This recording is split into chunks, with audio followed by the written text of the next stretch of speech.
portrayal of Pluto and Hades in Cratylus and Gorgias. No, means that trying to hack on my computer ending my live video. Study of death. By constantly striving to detach oneself from bodily concerns and to gather the soul into itself, the philosopher effectively prepares for the final separation of soul and body, helping them to liberate themselves from earthly attachments and to embrace wisdom and virtue. The philosopher, in studying death, is in a sense already under the tutelage of Pluto, learning to navigate the transition from body to soul. The true Hades is not a place to be feared, but rather a goal to be sought through the practice of philosophy and the cultivation of the pure soul. By aligning the philosopher's journey with the soul's journey to Hades, Plato underscores the intimate connection between wisdom, virtue, and the divine, and Pluto, Hades, is the central deity in this cosmology, guiding and receiving those souls who have properly prepared themselves for the transition to a higher plane of existence. Pluto's role is to oversee the proper alignment of the soul with its ultimate destiny, ensuring that those who have pursued wisdom in life are granted access to the true Hades, where they can continue their philosophical journey in communion with the divine. For Plato, this vision of the afterlife serves as a powerful motivator for the philosophical life. By keeping one's sight set on the invisible, the pure and the noble, and by striving to detach oneself from the distractions and desires of the body, one can hope to follow in the footsteps of the true philosopher, earning a place next to the wise and good God. Then, in the Republic, Plato further develops his vision of the afterlife and the role of Pluto or Hades within it, now with a keen eye toward the ethical and political implications of these beliefs for the ideal state. Plato's Socrates, in discussing the proper education of the guardians of the state, emphasizes the importance of instilling courage in these future leaders. Central to this courage is the ability to face death without fear, which in turn requires a reappraisal of conventional notions of the underworld. Socrates argues that the guardians must not be exposed to stories that portray Hades as a dark and terrifying place, as such tales will only breed fear and undermine their bravery. He specifically calls out Homer and other poets to obliterate or expunge from the education of the young. In Plato's view, the true Hades is not a place of sapless shades or ghostly forms, but rather a realm of enlightenment and wisdom, as not only false but harmful, weakening the resolve of those who should be prepared to choose death over defeat or slavery. This critique of the traditional Hades mythology serves to reinforce Plato's broader vision of Pluto as a wise and benevolent ruler, in contrast to the fearsome and gloomy figure of popular imagination. By commending the true nature of the underworld, Plato seeks to align beliefs about death and the afterlife with his philosophical and ethical ideals. Moreover, this reappraisal of Hades has significant political implications within the context of the Republic. Plato's ideal state is one in which each individual plays a specific role according to their abilities and virtues, with the philosophically guardians at the helm. But by properly understanding death and the afterlife, Plato believes that we'll cultivate the courage and a new significance as a model for the kind of virtuous and enlightened leadership he envisions. Which my dad is currently. Just as Pluto oversees the just judgment and allocation of souls in the afterlife, so too must the guardians of the state uphold justice and guide their citizens toward the good. Tell the truth. This connection between the mythological and the political realms is characteristic of Plato's thought, which often uses allegorical and metaphorical frameworks to convey deep truths about the nature of reality and the proper wisdom, justice, and enlightened rule. Plato subverts traditional mythologies in service of his philosophical vision. Of course, this reinterpretation of Hades is not without its issues. Plato acknowledges the poetical charm makes them all the more dangerous to impressionable They're fucking evil. The task of re-educating the populace and redirecting their beliefs about death and the afterlife is thus a formidable one, requiring a sustained effort to reshape Greek culture entirely. The proper functioning of the state like 20 years and the in prison, cultivation Dad. of virtuous citizens. Dad. By aligning No, he doesn't the think beliefs ahead at of all. Pluto with his philosophy in life is reflected and rewarded. I'm gonna really get Dad sent him to prison. I try This to. continuity is reinforced by the figure of the philosopher-ruler, who embodies the virtues of both realms and serves as a mediator between them. Just as Plato's Pluto guides souls toward enlightenment in the afterlife, so too must the philosopher king guide the state toward the good in the world of the living. There are deep interconnections between metaphysics, ethics, and politics in his thought.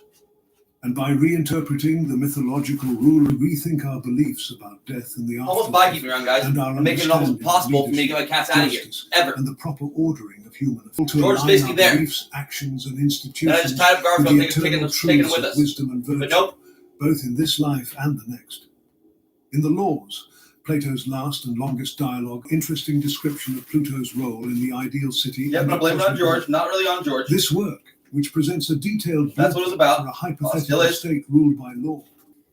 One of the key themes that emerges in the Laws is I'll be the fucking distinction But between will he be divine fine? and human No. goods.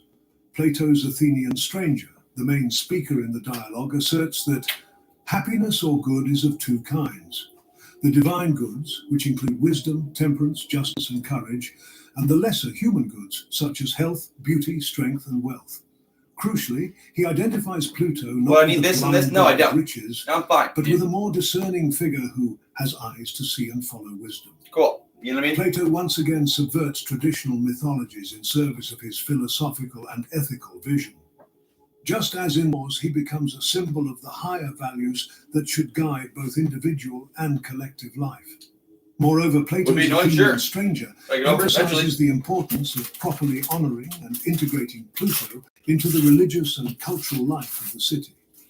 He proposes a system of festivals and sacrifices dedicated to the various gods, including specific rites for the 12th month.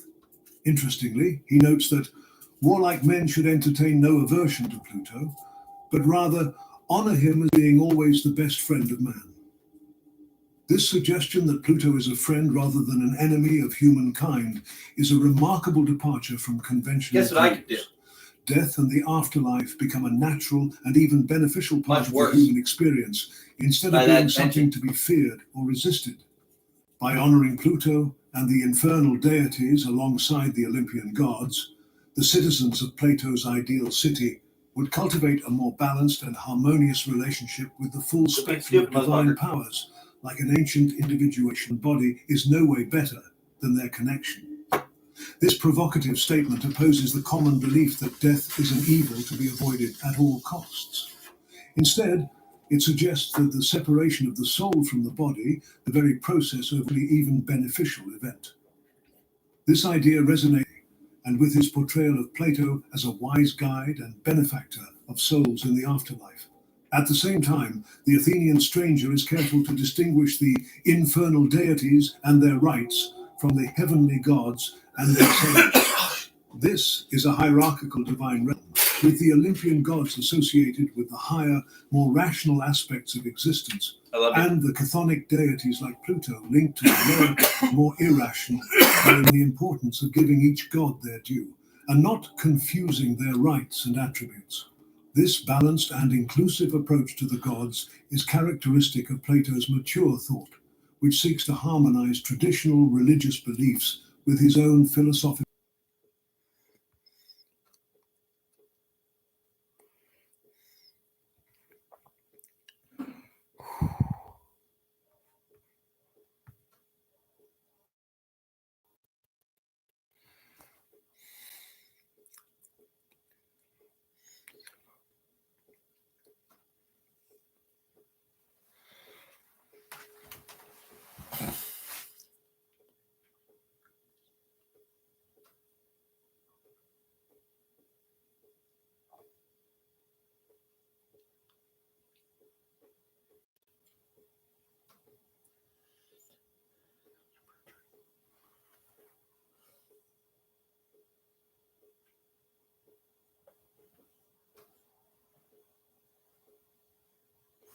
Pandering, right? Another call it something like that?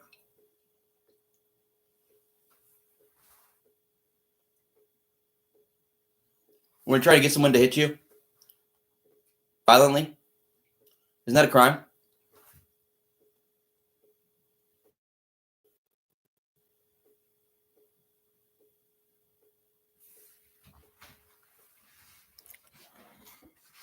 Is that mutual combat? No.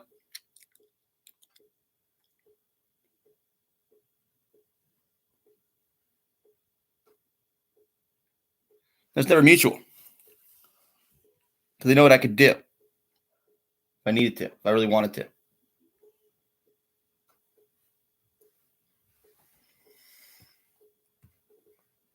Have a subscriber? Interesting. Who is it?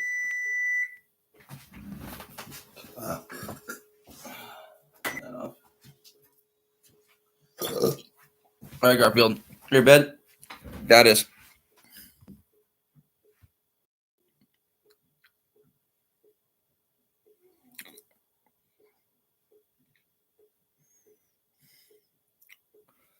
No, Garfield. They're just stressed out because they made a mistake again. They thought I would just wouldn't just.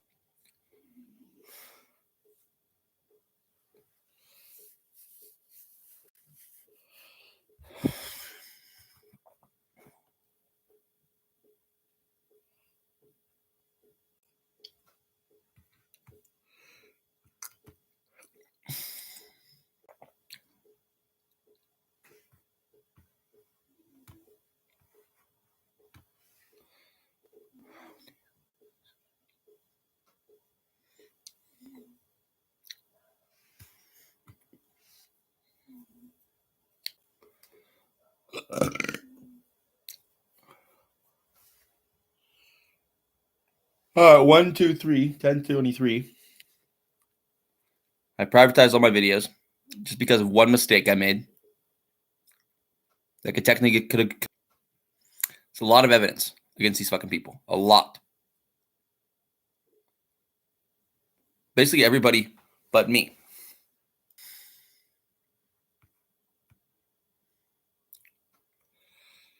Told you, try to.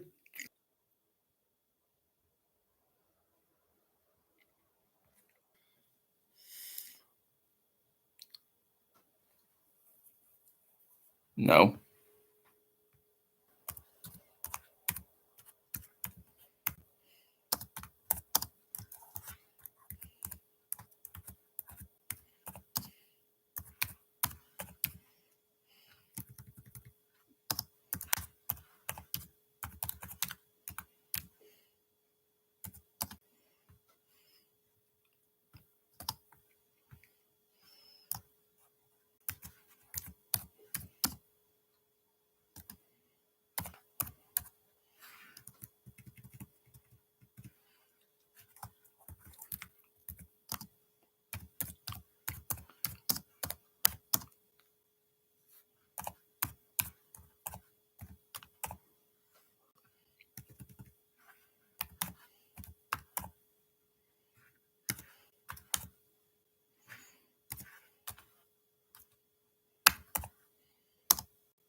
What, property damage, dude?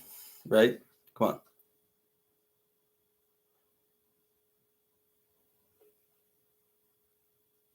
There we go.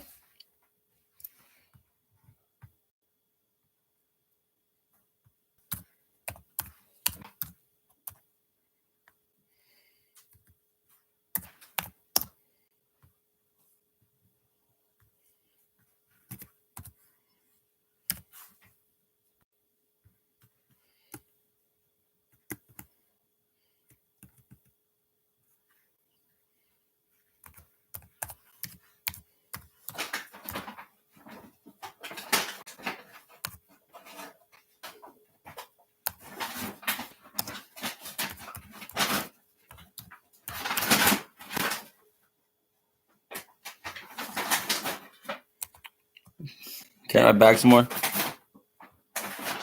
Good boy. Hey, tear him up. What a good boy.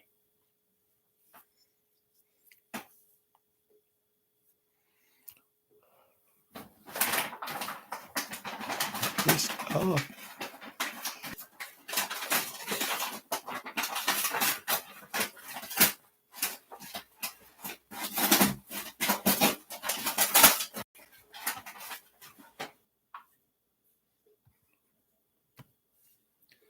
Make sure I mentioned that in there. I think they already can tell. They're not stupid. And I think it's exciting. I've never had a case like this before, ever.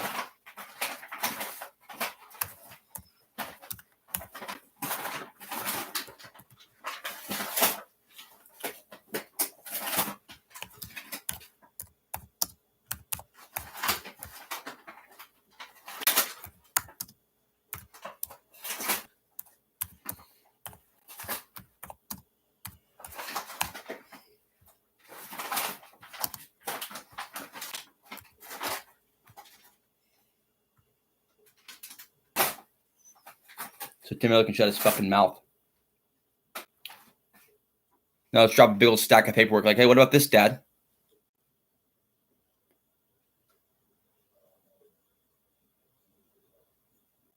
Dad, shut him up, huh?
I have no contract with these fucking people.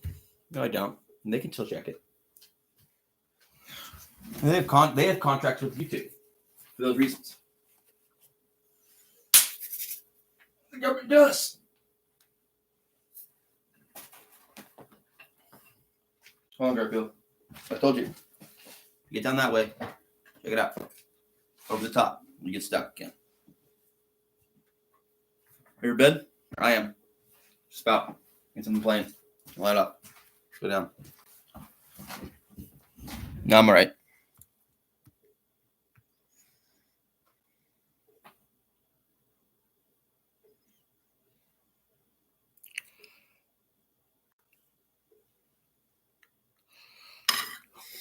I love you so much.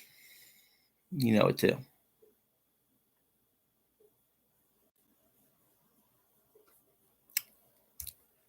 Could you imagine that? That cat, the size of a lion.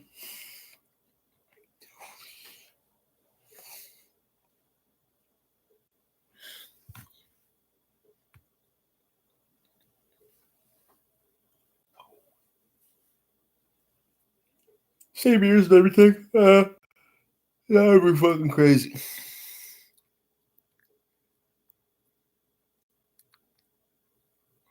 Somebody claimed they've seen something just like that, and I believe him 100%.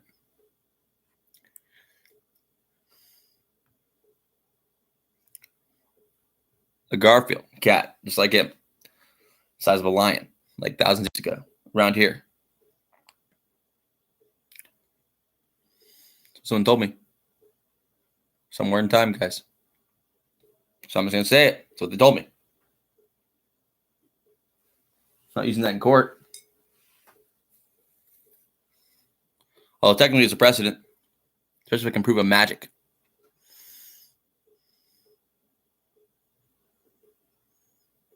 On camera, maybe even a courtroom, huh? Probably could.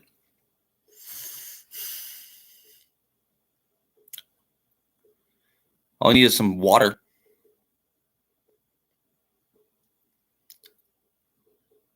And a good floor to dance on, which that one really isn't, but probably make it work.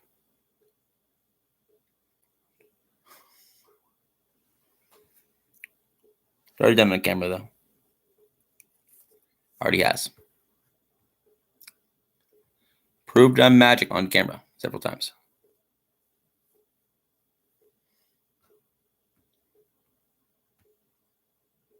I don't care what you believe, dude. No, I water bended on camera, basically. That was it. I had my teacup in my hand, and I had it spinning a certain frequency. I had a beard in it, hot glue in it. Made a certain mudra and got the water to spin around against physics, basically, without touching it. Trying not to shake the glass as much as I could. You couldn't have spun it like that. No way. It's impossible.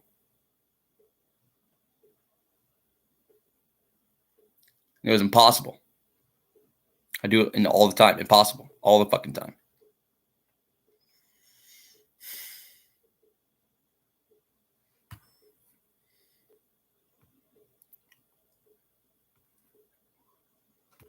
Impossible is a friend of mine.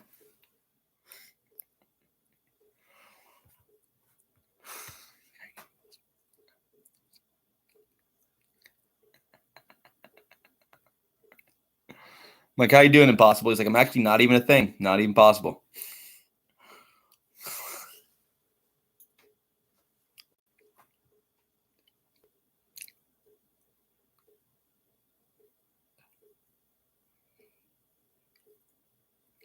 What if I have?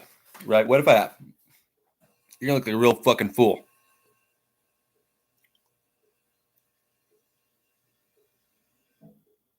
Who's betting against me still? You shouldn't be.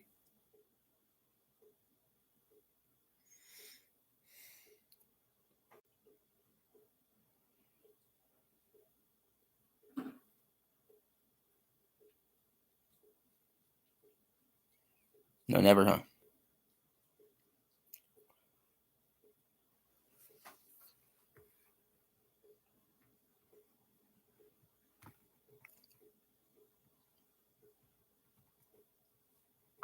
Oh, man. Man, oh, man, Garfield.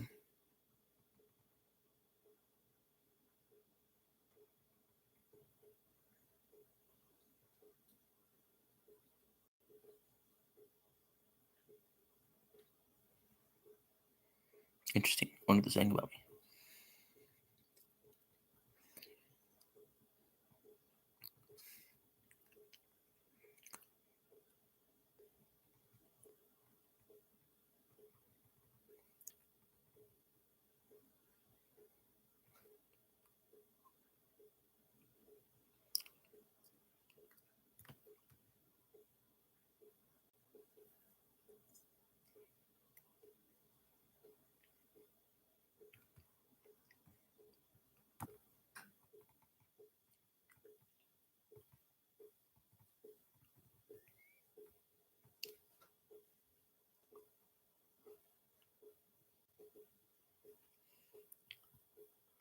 Wart cunning. That's a cool word.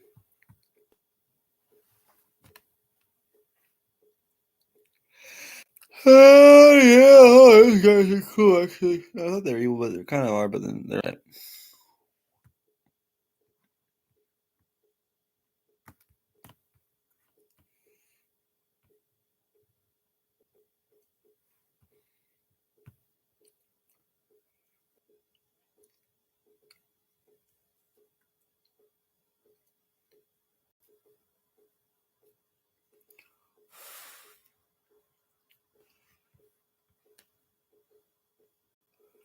There we go.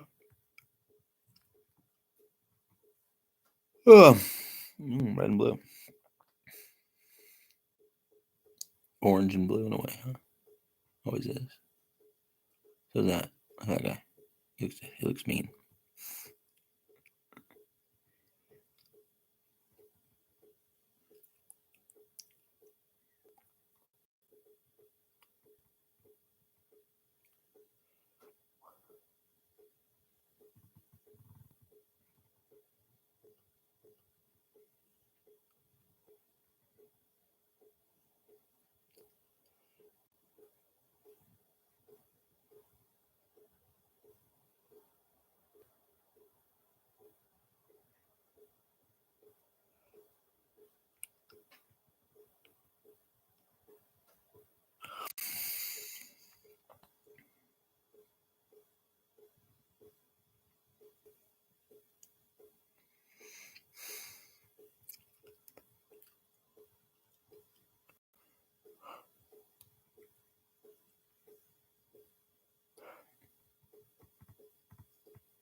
Yeah. We're getting there. Yeah. He's just so handsome. Just a good boy.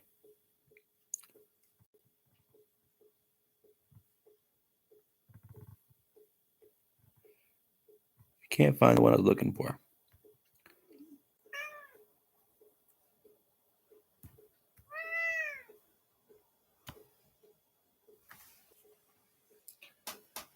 Who's trying to tell you that? Really poor? Good for you. There's nothing they can do legally.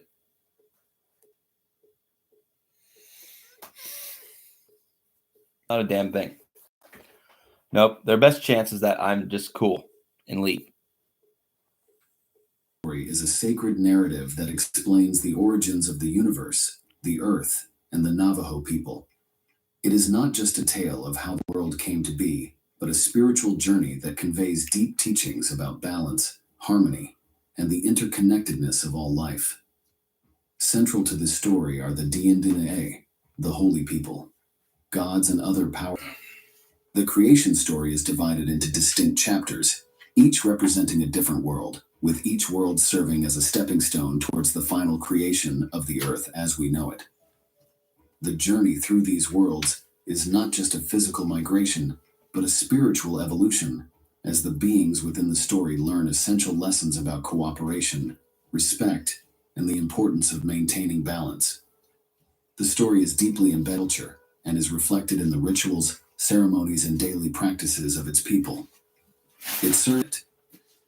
We will explore each chapter of the creation story, examining the roles of the Diendine, their powers, and their influence on the unfolding of the cosmos. The story begins in the first world, where the seeds of creation are sown, and is gradually established through the wisdom and guidance of the Diendine. The first world, known as the Black World or Liho del Hill, is where the creation story begins. This world was a small, dark, and confined space, surrounded by 4 seas and enveloped in thick darkness. It was a world without light, filled with mist and fog, and populated by the earliest beings, who were not yet fully formed or human. The first world was a place of chaos and constant. It was simply believed that this was the primordial realm. Those who inhabited this world were discontented, quarreling with one another, and failing to establish any sense of order or peace. The earliest beings to come into existence in the first world were the more formless and elemental entities, such as the mist people, and various spirits connected to the natural elements like air and water.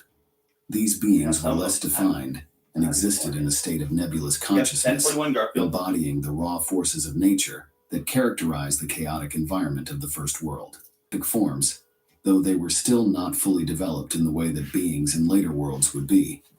The insect people included various types of insect-like creatures, such as ants, beetles, and dragonflies, and they played a significant role in the social and environmental dynamics of the first world. Alongside or shortly after the insect people, the spirit people emerged. These beings were more advanced in terms of their spiritual and intellectual capacities, but they were still not fully human. The spirit people were involved in the early conflicts and interactions that defined the first world, contributing to the overall disharmony of the first world. Following these primal beings, the D&D, equivalent to gods or divine beings, emerged. They observed this chaos and began to play a crucial role in the early stages of creation. While there is no distinct number of D&D, it was believed that there were already many of them in the first world. That being said, there were still some that were more important than the rest. I'm not totally convinced. Outse Hastin, or First My Man, siblings. was seen as a god of creation and was among the first beings to be created in the first world. See if they don't. He is typically depicted as a wise and strong figure, embodying the qualities of leadership and portrayed wearing traditional Navajo attire, including a sash and moccasins. He sometimes carried a medicine bundle or sacred items that signify his role in the creation process. His appearance is dignified, reflecting his status as one of the original beings. Outse Hastin was instrumental in bringing some degree of order, establish a sense of community and cooperation among them. Hastin had the power to shape the world around him, bringing order out of chaos.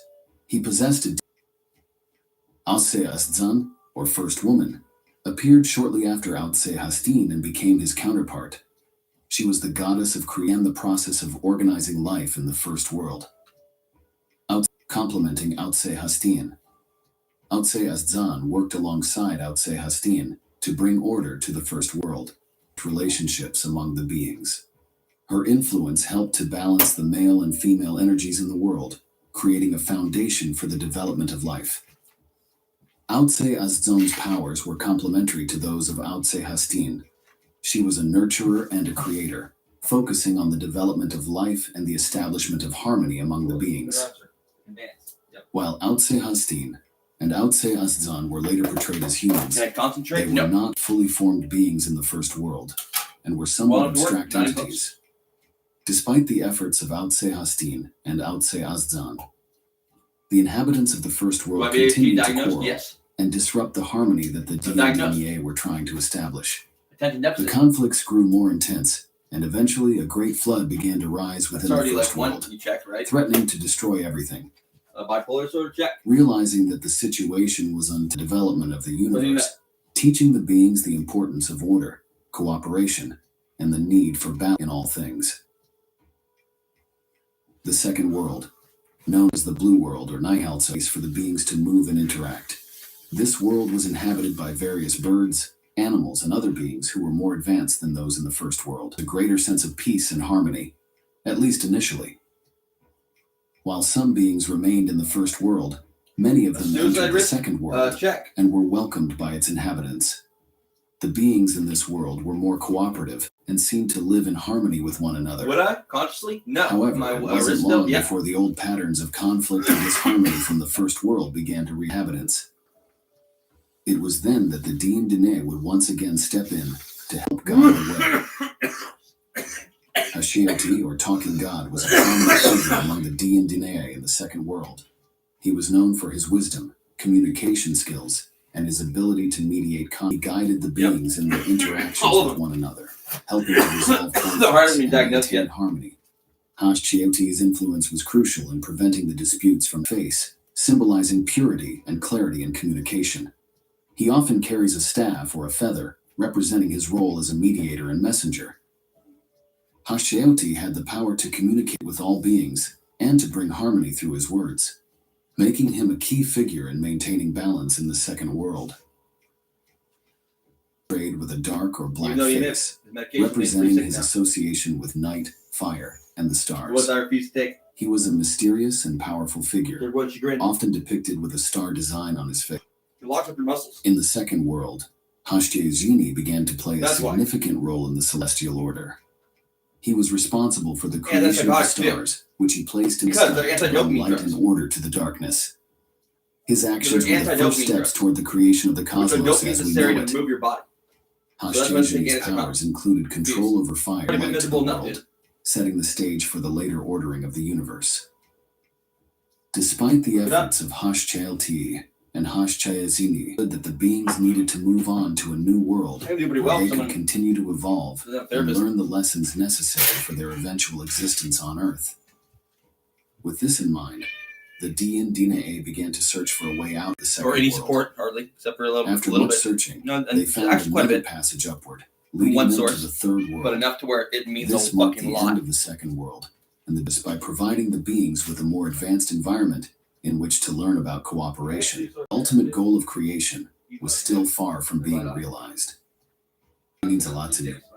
Did you know that over 80% of you who are watching right now aren't subscribed to the channel? If you've enjoyed this content so far, it would be incredible if you could hit that subscribe button. It's a small gesture, but it really helps the channel grow and ensures that you won't miss. Please give this video a thumbs up, leave a comment, and share with anyone else who may enjoy it. Your support really does make a difference. No, straight up. I'm sure they have me on a list somewhere. The third world, known as the Yellow World, Nihalgai, was even larger and more vibrant than the previous two worlds. Real thing. This world is filled with mountains, rivers, and vast landscapes. The beings who entered the third world found themselves in a place where life was complex and diverse. The third world was inhabited by mammals and other animals, as well as beings who were more human-like than those in the previous worlds. This world also introduced the concept of sexual reproduction, which led to a significant increase in the population. The beings in the third world began to form communities and develop more advanced social structures. However, the third world was also a place of challenges and temptations, where the beings had to learn to balance their desires with the needs of the community. As expected, the D&DNA once again stepped up to the plate. Aztlan Nadlehi, or Changing Woman, is one of the most revered figures in Navajo mythology. She represents the earth, fertility, and the cycles of life. Aztlan Nadlehi is seen as a mother figure who nurtures all living things. She had the power to create life and control the natural cycles of the earth, including the seasons and fertility. She is often depicted as a beautiful and radiant woman. She can appear as a young maiden, a mature woman, or an elderly woman, depending on the season or phase of life she is representing. Her ability to change form symbolizes the cyclical nature of life and the seasons. In the third world, Aztlan Nadlehi began to influence the beings by teaching them about the cycles of life, the importance of fertility, and the need for balance and harmony. She introduced the concept of birth, growth, death, and rebirth, which became central to the understanding of life in the fourth world. Johona-E, or Sunbearer, also known as the Sun God, was introduced in the third world as the bringer of light and warmth. He is a powerful and radiant figure, and is usually shown with a bright, glowing aura, or surrounded by rays of light, signifying his role as the bringer of daylight. Johona-A began his role as the one who would carry the sun across the sky, providing light and warmth to the world. His journey across the sky became the basis for the cycle of day and night, which was crucial for the development of life. Johona-A had the power to control the sun, ensuring that it traveled across the sky each day. His influence was essential for the growth of crops and the health and vitality of the beings in the third world. While Aztlan Nadlehi and Johona-A attempted to bring order and structure to the world, a being named Coyote did quite the opposite. Coyote, also known as Mai, is a trickster god who plays a pivotal role in the third world. In his animal form, Coyote is depicted just as his name suggests, as a slender, agile coyote with grayish-brown fur, a bushy tail, and sharp, intelligent eyes, embodying the traits of a cunning and resourceful animal. He can also take on a human form with coyote-like features, such as sharp eyes, a sly grin, and ragged clothing that reflects his mischievous and deceptive nature. As a trickster, Coyote's primary role is to disrupt the established order, challenge the status quo, and create chaos or confusion, often leading to both negative and transformative outcomes. His actions force others to adapt and grow, serving as a catalyst for change, and sometimes leading to the creation of new forms, and uses his immense cunning and intelligence to manipulate situations to his advantage. Although not as powerful as some of the Dindinae, Coyote has a certain level of influence over natural forces, and his actions can disrupt the environment and the balance of the world. In the third world, Coyote's disregard for sacred taboos caused significant disruptions and disharmony, leading to increased conflicts among the beings that ultimately forced the beings to leave the third world. While distasteful, Coyote's actions were crucial in prompting the transition to the fourth world. As the situation in the third world grew more unstable, the Dindinae realized that it was time to move on once again, more about the principles of harmony and balance before they could settle in the final world. Guided by the Dindinae, the beings found a passage that led them to the fourth world. This transition marked the end of their time in the third world and the beginning of their final journey toward the creation of the earth as we know it. The fourth world, known as the Glittering World, Nihaltsa, is the final world in the Navajo creation story. It is the world that the Navajo people believe they inhabit today. The world was vastly different from the previous worlds, with towering mountains, flowing rivers, diverse landscapes, and a radiant sky. This world was a place of beauty and abundance, where the beings could finally thrive and establish a harmonious existence. As the beings entered the fourth world, the Dindinae began to prepare the world for the creation of human beings. They established the natural order, placing the sacred mountains in their positions, creating the constellations, and setting the cycles of the seasons. The fourth world was a place where everything was in balance, and the D would ensure harmony and prosperity. Outse Hastin and Outse Astzan took on their final roles as the creators of the first human beings in the fourth world. They gathered sacred materials, white corn to represent male energy, yellow corn for female energy, and turquoise a connection to earth and sky. These materials were laid out on sacred buckskin, placed on top to represent the breath of life and the link between the physical and spiritual realms. Through rituals and prayers, the Dindinae blessed these materials, and then the wind, a vital spiritual force, was called upon to breathe life into the creations. As the wind blew over the corn and sacred items, the first human man and woman emerged fully formed, blessed with the ability to think, speak, and create. These first humans were created in the image of the Dindinae and were then taught sacred ceremonies, rituals, and ways of living that emphasize the importance of balance and harmony with nature, the seasons, and spiritual forces. Very quickly, the humans created life and established the first human societies. This creation process underscored the interconnection and the spiritual principles guiding the Navajo people and laid the groundwork for Navajo culture and traditions. In addition to Outse Hastin and Outse Astzan, there were also other notable Dindinae, whose role in the fourth world was of great importance.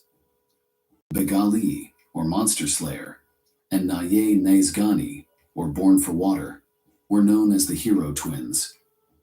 They were born to Astzan Nadlihi, the changing woman in the fourth world.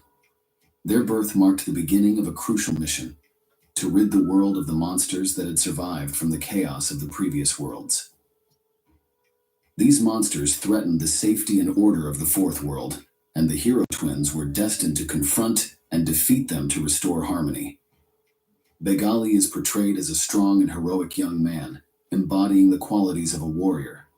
He is often depicted wearing traditional warrior attire, including a loincloth, moccasins, and a headband.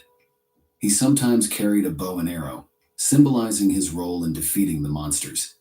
His appearance is fierce and determined, reflecting his mission to protect the Navajo people. Naye Nezgani is depicted as a young man, often alongside his brother Begali. He is associated with water and is sometimes shown with water-related symbols, such as a water jug or rain clouds. His attire is similar to that of Begali, with traditional warrior clothing, but his appearance also includes elements that reflect his connection to water, such as blue or turquoise colors. The hero twins embarked on a great journey, seeking out and battling the monstrous beings that plagued the land. Begali possessed the power to combat and vanquish evil and chaos. Naye Nezgani, his brother, wielded the power to control water, ensuring its availability for life and maintaining the balance of natural forces. Together, the hero twins succeeded in their mission, defeating the monsters and restoring peace and safety to the Fourth World. Their victory allowed the Navajo people to live in harmony, free from the threats of the past, and secured the order necessary for life to flourish in the New World. Nash Zan, or Spider-Woman, was a wise and benevolent figure who played a crucial role in teaching the Navajo people important skills, such as weaving.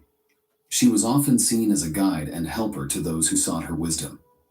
Nash Zan is often depicted as an elderly woman with a kind and wise appearance. She is usually shown with long white hair, symbolizing her ancient wisdom. In the Fourth World, Nashe Astzan guided the hero twins on their quest to defeat the monsters. She also taught the Navajo people the skills necessary for survival and prosperity, including weaving, were crucial in helping the Navajo people navigate the challenges of life in the Fourth World. The Dna established the sacred mountains and placed the constellations in the sky, ensuring that the natural order was maintained. The Navajo people were taught to live in accordance with the cycles of the seasons and to respect the balance of nature. The combined efforts of the Dna and the newly created human beings led to a world where the Navajo people thrived. The process and teachings underscored the interconnectedness of all life and the spiritual principles guiding the Navajo people, and laid the groundwork for Navajo culture and traditions. The Navajo creation story culminates in the Fourth World, where the Dna prepared the world for the Navajo people to live. The teachings and guidance of the Dna are central to Navajo spirituality, with ceremonies, rituals, and traditions that continue to honor these deities and their contributions. The story serves as a foundation for understanding the interconnectedness of all life and the importance of living in harmony with the natural world, community. The Dna remain a vital part of Navajo culture, and their stories are passed down through generations, reminding the people of their origins and the sacred responsibilities they hold in the world. The Navajo creation story continues to shape the identity of the Navajo people, connecting them to their ancestors, their land, and the spiritual forces that govern the universe.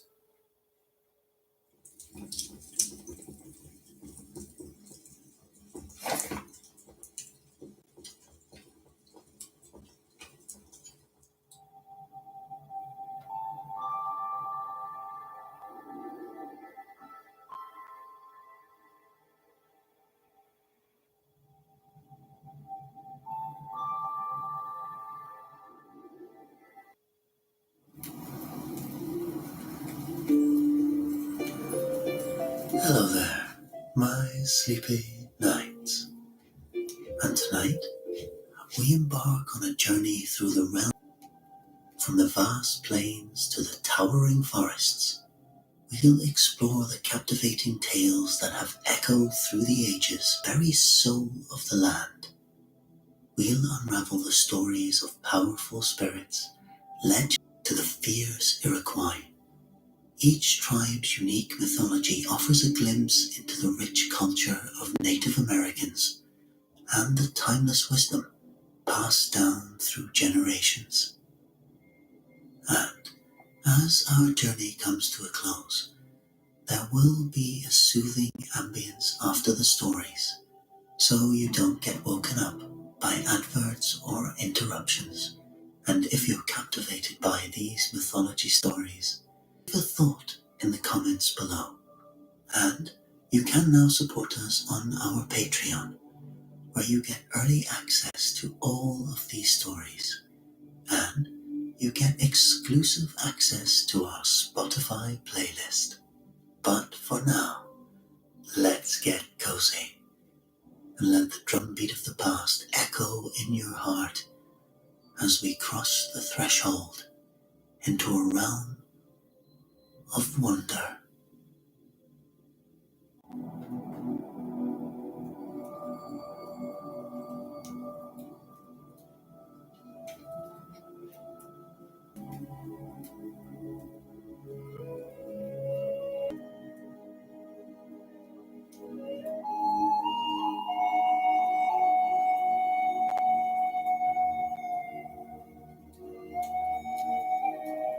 The Iroquois, whose name means real adders, were perhaps the most resilient and hostile of the Native American Indian population, demonstrating a rare political prowess. A race of born warriors, they originally occupied the northeastern woodlands, stretching from the Lake Ontario region as far southwards as Tennessee, Pennsylvania, and Virginia. They were leading figures in the early colonial wars against the white settlers, although they eventually made friends with the English and the Dutch, using them to crush their old enemies, the Algonquins. The League of the Iroquois, which was probably formed around 1570, powerful tribes, allowing the Iroquois to develop a huge sphere of political and cultural influence at the height of their power. Myths and legends of the Iroquois people are of particular interest for their the great warrior responsible for uniting the feuding tribes has been immortalized in this manner, alongside Adotaro, the mighty Onondaga chief, who appears in Iroquois legend as a mythical king clothed in black snakes. In common with the other Native American races, the Iroquois worshipped a number of deities.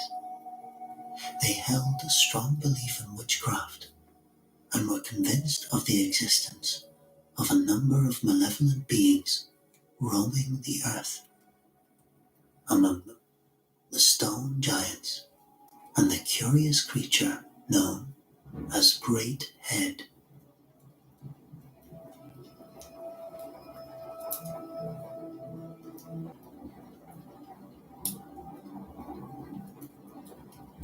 At the dawn of creation, before mankind ever existed, the universe comprised two separate worlds.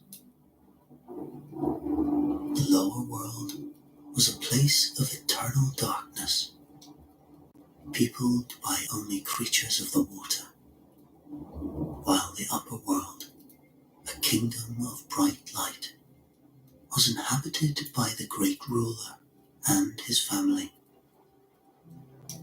The goddess Atahensek was daughter of the great ruler, and at this time she was heavy with child and very close to her time of confinement. As the hour drew near, her relatives persuaded her to lie down on a soft mattress, wrapping her in a ray of light, so that her weary body would gather strength and refreshment for the task ahead. The bed on which she lay began to sink without warning through the thick clouds, plunging rapidly towards the lower world beneath her. Dazzled and alarmed by the descending light, the monsters and creatures of the great water held an emergency council to decide what should be done. If the being from above falls on us, said the water hen, it will surely destroy us. We must quickly find a place where it can rest. Only the Oeda, the earth which lies at the very bottom of the water, will be strong enough to hold it, said the beaver. I will swim down and bring some back with me. But the beaver never returned from the search. Then the duck volunteered. But soon his dead body floated up to the surface. Finally, however, the muskrat came forward. I know the way better than anyone, he told the others. But the Oeda is extremely heavy and will grow very fast. Who is prepared to bear its weight when I appear with it? The turtle, who was by far the most capable among them, readily agreed to suffer the load. Shortly afterwards, the muskrat returned with a small quantity of the Oeda in his paw, which he smoothed onto the turtle's back. It began to spread rapidly, and as soon as it had reached a satisfactory size for the light to rest on, two birds soared into the air and bore the goddess on their outstretched wings, down towards the water and safely onto the turtle's back. From that day onwards, the turtle became known as the Earth. People know that it is the turtle stirring in his bed. A considerable island of earth now floated on the waves, providing a timely shelter. For soon Aten Hensig began to hear two voices within her womb, one soft and one soothing, the other loud and aggressive, and she knew that her mission to people the island was close at hand. The conflict continued within, as one of her twin infants sought to pass out onto the side of his mother's arm to spare his mother this unnecessary pain. Both entered into the world in their own individual way. The first bringing trouble and strife, the second bringing freedom and peace. The goddess wisely accepted that it must be so, and named her children Hagwediyu, meaning good mind, and Hagwedediga, meaning bad mind. Each went his way. Hagwediyu, anxious to bring beauty to the island, and Hagwedediga, determined that darkness and evil should prevail. Not long after she had given birth, Aten Hensig passed away, and the island grew dim in the dawn of its new life. Knowing the goddess would not have wished it into the air, and began moulding the sky with his fingers. After he had done this, he took his mother's head from her body and placed it firmly in the center of the firmament. But his brother saw all of this good work and set darkness in the west sky, forcing the sun down behind it. Hagwediyu would not be beaten, however, and removing a portion of his mother's breast, he cast it upwards, creating an orb, inferior to the sun, yet capable of illuminating the darkness. Then he surrounded the orb with numerous spots of light, giving them the name of stars.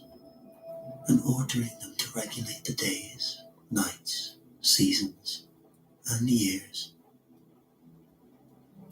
When he had completed this work above, he turned his attention to the soil beneath his feet, to the barren earth, which the seeds of all future life were destined to spring forth. The good mind continued the works of creation, refusing all rest until he had accomplished everything he had set out to do. All over the land, pastures and evergreen forests, he created numerous species of animals to inhabit the forests, from the smallest to the greatest, and filled the seas and lakes with fishes and mammals of every variety and color. He appointed thunder to water the earth and winds to sun, and became fruitful and productive. But all was not yet. Greater being was needed to take possession of the great island. And so, he began forming two images from the dust of the ground of Iguayao, meaning the real people, and by breathing into their nostrils, he gave them living souls. When the earth was created, and Hagwediyu had bestowed a protective spirit upon every object of his creation, he went out in search of his brother, hoping to persuade him to abandon his evil and vicious existence. But his brother, the bad mind, was already hard at work, intent on destroying all evidence of Hagwediyu's remarkable labor. Without much effort, he overcame the guardian spirits he encountered and marched throughout the island, bending the rivers, sundering the mountains, gnarling the forests, and destroying food crops. He created lethal reptiles to injure mankind, led ferocious monsters into the sea, and gathered great hurricanes in the sky. Still dissatisfied with his devastation, he began making two images of clay in the form of humans, aiming to create a more superior and destructive race. But he was quickly made to realize that he had not been blessed with the same creative powers as the good mind. For as he breathed them into life, his clay fingers turned to hideous apes. Infuriated by this discovery, the bad mind thundered through the island like a terrible whirlwind, uprooting fruit trees and wringing the necks of animals and birds. Only one thing would now satisfy his anger: a bloody and ruthless combat to the death. And with this purpose in mind, he hastened towards his twin brother's dwelling.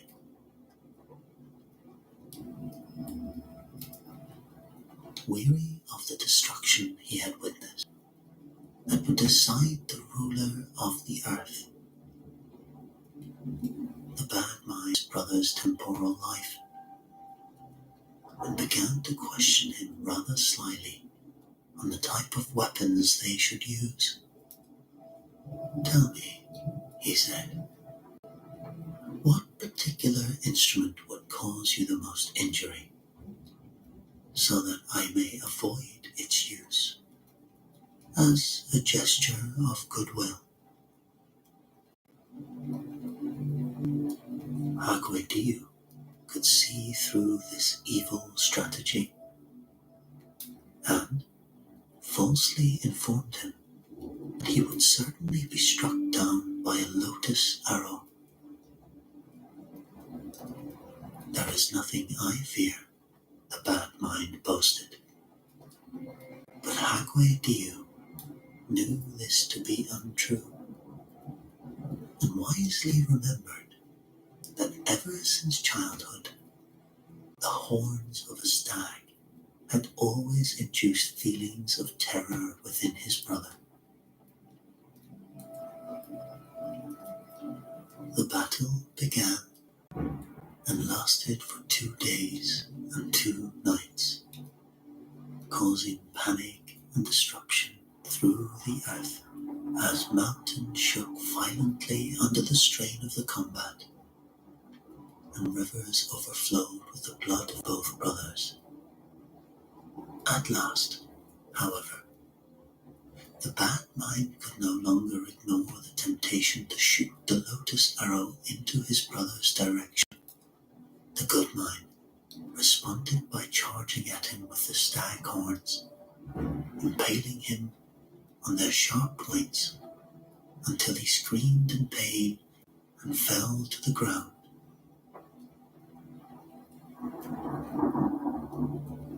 Hagwe Diu banished his evil brother to a dark pit beneath the surface of the world, ordering him never to return.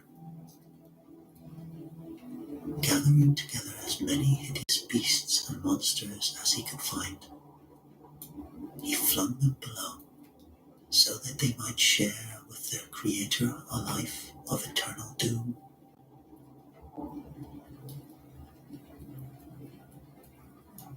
Some escaped his grasp, however, and remained on the earth as surfers, half human and half beasts, eager to continue the destructive work of the bad mind, who had now become known as the evil spirit.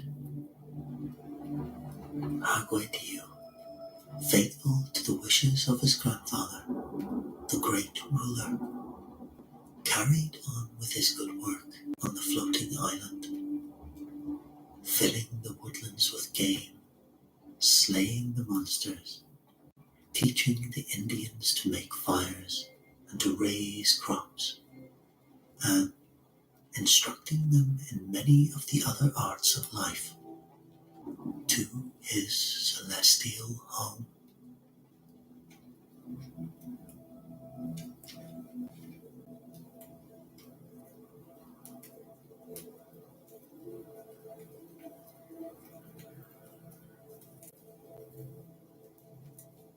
Lake, as it was often called, there lived an eminent young warrior named Hiawatha, also known as the wise man throughout the district. He exerted a powerful influence over the people. No one knew exactly where Hiawatha had come from. They knew only that he was of a higher than this. It was said he had a canoe, controlled by his will, which could move without the aid of paddles. But he did not use it for any common purpose and pushed it out into the water only when he attended the general council of the tribes.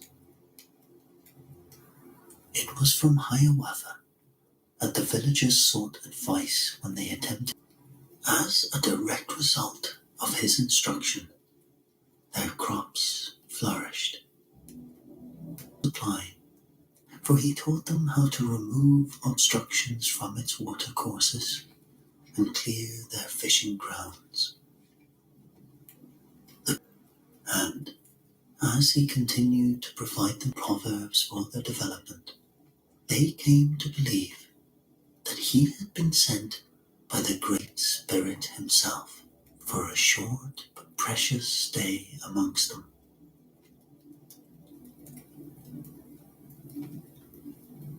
After a time, Hiawatha elected to join the Onondaga's tribe and it was not long before he had been elevated to a...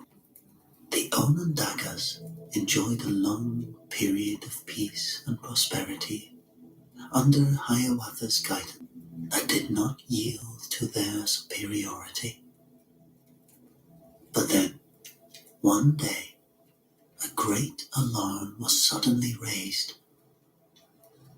From the north of the Great Lakes, a ferocious band of warriors advanced towards them.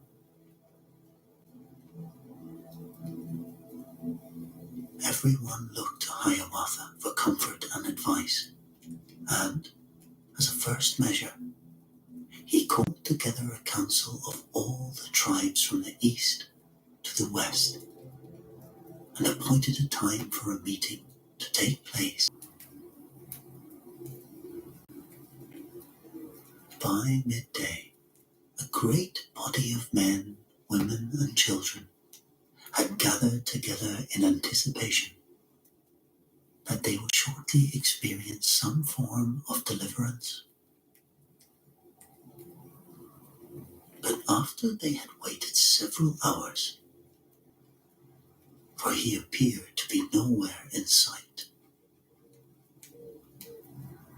3 days elapsed, and still Hiawatha did not appear, beginning to fear that he was not coming at all. Dispatched a group of messengers to his home, and here they found him sitting on the ground, seized by a terrible misgiving that some form of tragedy would follow his attendance at the meeting. Such fear was hastily overruled by the messengers, whose main concern was to pacify their beleaguered tribesmen.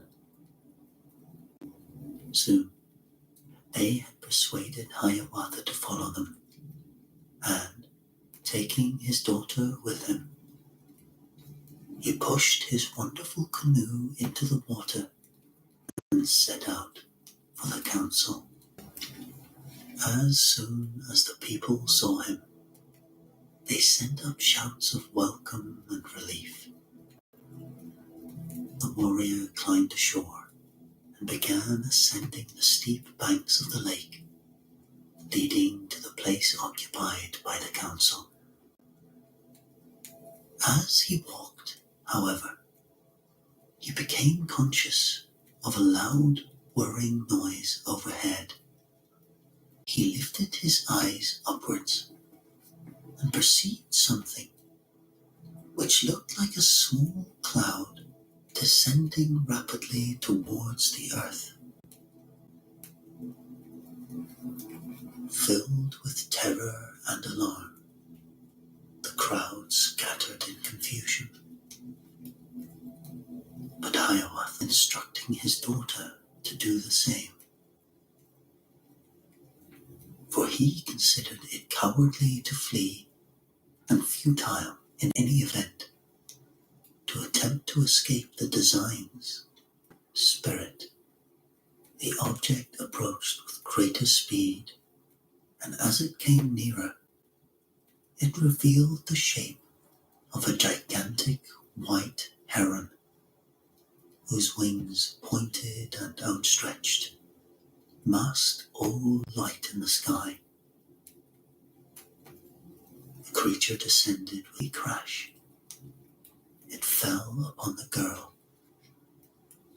Instantly crying, Hiawatha stared at the spot where the prostrate bird lay, and then, in silent anguish, he signaled to a group of warriors nearby to lift the carcass from the earth.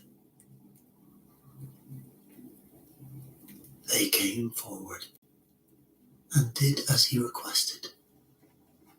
But when they had moved the bird, not a trace of Hiawatha's daughter was discovered. No word was spoken. The people waited in silence until at length Hiawatha stooped to the ground and selected a feather from the snow-white plumage. With this, he decorated his costume, and after he had ensured that other warriors followed his example, he walked in calm dignity to the head of the council. During the first day, he listened gravely and attentively to the different plans of the but on the second day, he arose, and with a voice of great authority and great strength, he began to address his people. My friends and brothers, listen to what I say to you. It would be a very foolish thing to challenge these northern invaders in individual tribes. Only by uniting in a common band of brotherhood, let us do this, and we shall swiftly drive the enemy from our land. You, the Mohawks, sitting under the shadow of the great tree, whose roots sink deep into the earth, you shall be the first nation, because you are warlike and mighty. And you, the Oneidas, will recline your bodies against the impenetrable stone. You shall be the second nation, because you, the Onondagas, will occupy the land at the foot of the great hills. Because you are so gifted in speech, you shall be the third nation. You, the Senecas, who reside in the depths of the forest in the hunt. And you, Gas, you roam the prairies and possess great wisdom. You shall be the fifth nation, because you understand more than any of us how to raise corn and build lodges. Unite, ye five nations, for if we form this powerful alliance, and we shall remain free, prosperous, and happy. But if we remain as we are, always at variance with each other, and we shall be enslaved or left to perish in the war storm. Brothers, these are the words of Hiawatha. I have said what I have to say. On the following day, Hiawatha's great plan was considered and adopted by the council. Once more, he stood up and addressed the people with wise words of counsel. But even as his speech drew to a close, he was being summoned back to the skies by the Great Spirit. Hiawatha went down to the shore and assumed the seat in his canoe, satisfied within that his mission to the Iroquois had been accomplished. Strange music was heard on the air at that moment, and while the wondering multitude stood gazing at their beloved chief, he was silently wafted from sight, and they never saw him again.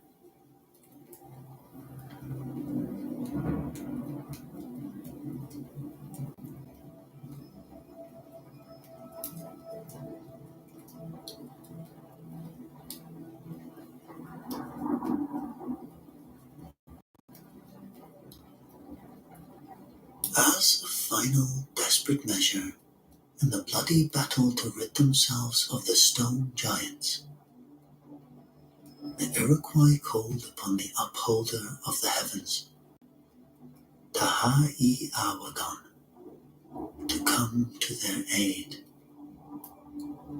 For generations, but were now so depleted in numbers, they agreed they had nowhere else to turn. Taha'i Awagon, who had generously provided them with their hunting grounds and fisheries, was already aware of the day when he could demonstrate again his loyalty and devotion. Determined to relieve the Iroquois of these merciless invaders, the great god transformed himself into a stone giant and descended to earth, where he placed himself among the most influential of their tribes. Before long, the giants began to marvel at his miraculous strength and fearlessness in battle, and soon they reached a unanimous decision that Taha'i Awagon should act as their new chief. The great god brandished his club high in the air. Now, we will destroy the Iroquois, he roared. Raided with us. Carrying on with his facade, chief marched all the stone giants towards a strong fort of the Onondagas in the valley until sunrise. At dawn, he told them that they would slaughter all the unsuspecting Indians while they still lay in their beds. But during the night, Taha'i Awagon scaled a great mountain nearby and began hewing the rock face with an enormous chisel. When he had produced a great mass of boulders, he raised his foot and kicked them over the land below. Only one stone giant managed to escape the horrifying avalanche. His name was Ganosqua, and he fell all the way to the Allegheny Mountains. As soon as he had reached this spot, he set eyes on him, for the look upon his face meant instant death. He was vulnerable to attack only at the base of his foot, but it was not within the power of any mortal to wound him. And so, Ganosqua used the whole earth as his path, carving out a massive trail through the forests and mountains, where his footsteps formed huge caverns and filled a river obstructed his path. He would swoop it up in his huge hands and turn it from its course. If a mountain stood in his way, he would push his fists through it to create a great tunnel. If ever he were hungry, he would devour a whole herd of buffalo. If ever he were thirsty, he would drink the ocean dry.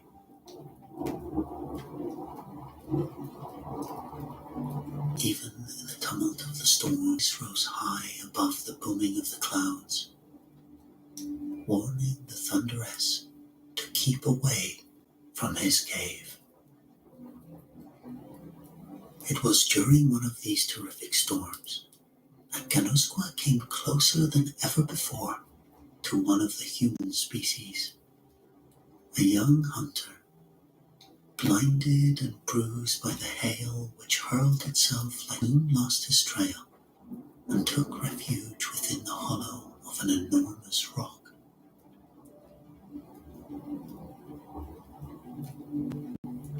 Nightfall approached, casting deep shadows in the walls of his temple. temporary shelter. The young warrior began to drift to sleep, pleased to have found a place of warmth and safety. He had no sooner indulged this comforting thought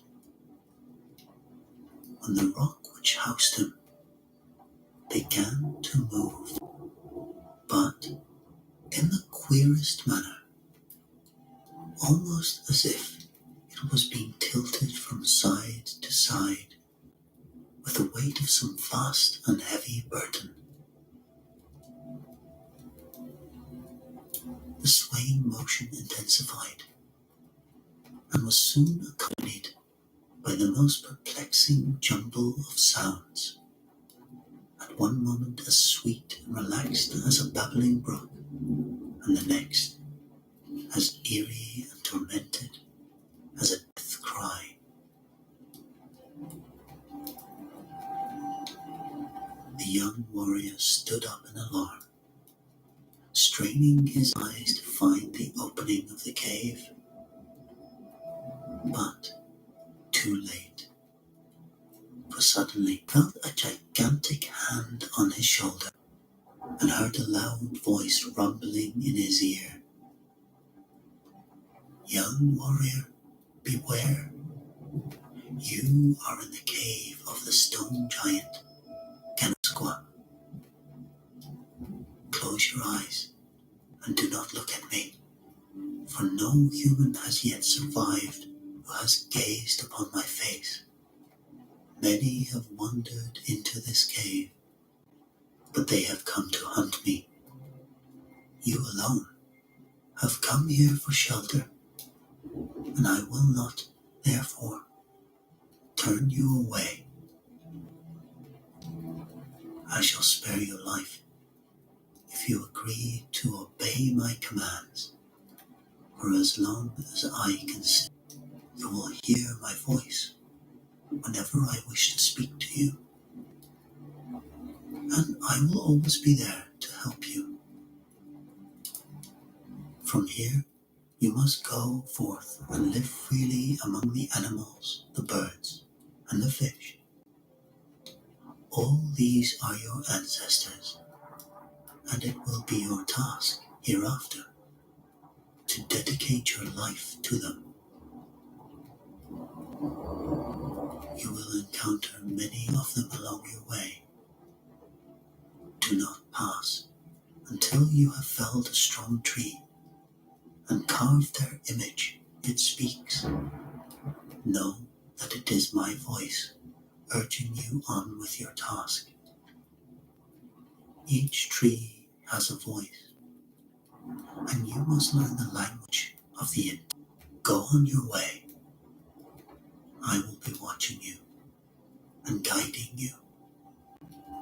Teach mankind kindness, the unspoken kindness of nature, and so win your way in life forever.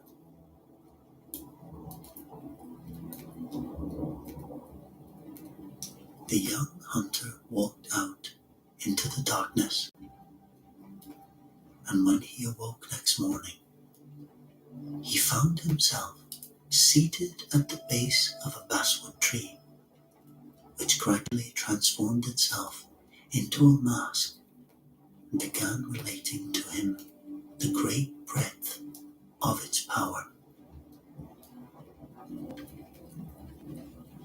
The mask was the supreme being of the forest. It could see behind the stars. It could conjure up storms and summon the sunshine, and could overpower death. The venomous reptiles knew its strength and avoided its path. It knew every poisonous root and could repel their evil influence. My tree is basswood, and there is nothing like it in the forest. My wood is soft and will make your task easier. My timber is porous, and the sunlight can enter its darkness. Even the wind can whisper to it, and it will hear. Kenasqua has called upon me to help you, and when he is satisfied with your work, I will lead you back to your people. The young hunter, forearmed with this knowledge, he set about the task of carving the Gogon Sasu, the false faces of the forest.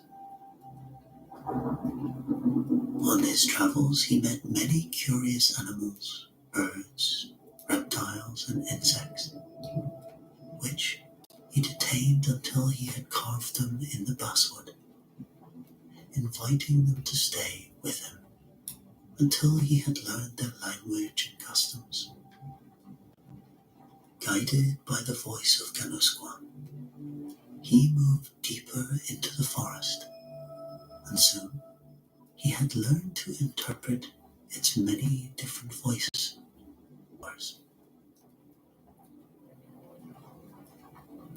He learned to love his surroundings and every last creature he encountered, and he knew he would be loath to leave this world of his ancestors when the time eventually came for him to return to his own home.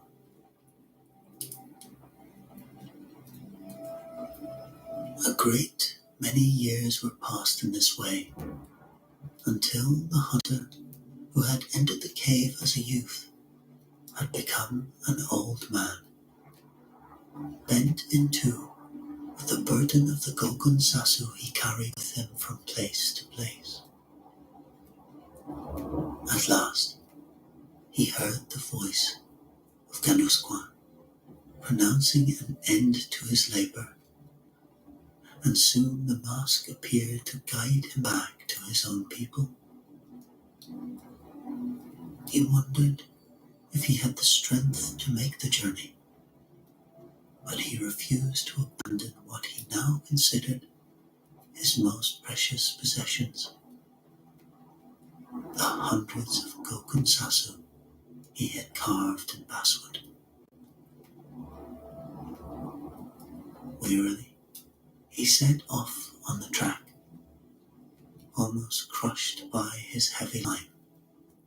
He felt a sudden surge of energy. His back began to broaden and strengthen, and he felt himself growing taller until he had become a giant in stature, rising high above the trees. He stood up tall and proud and smiled, unaware that in the distance a great cave had begun to crumble.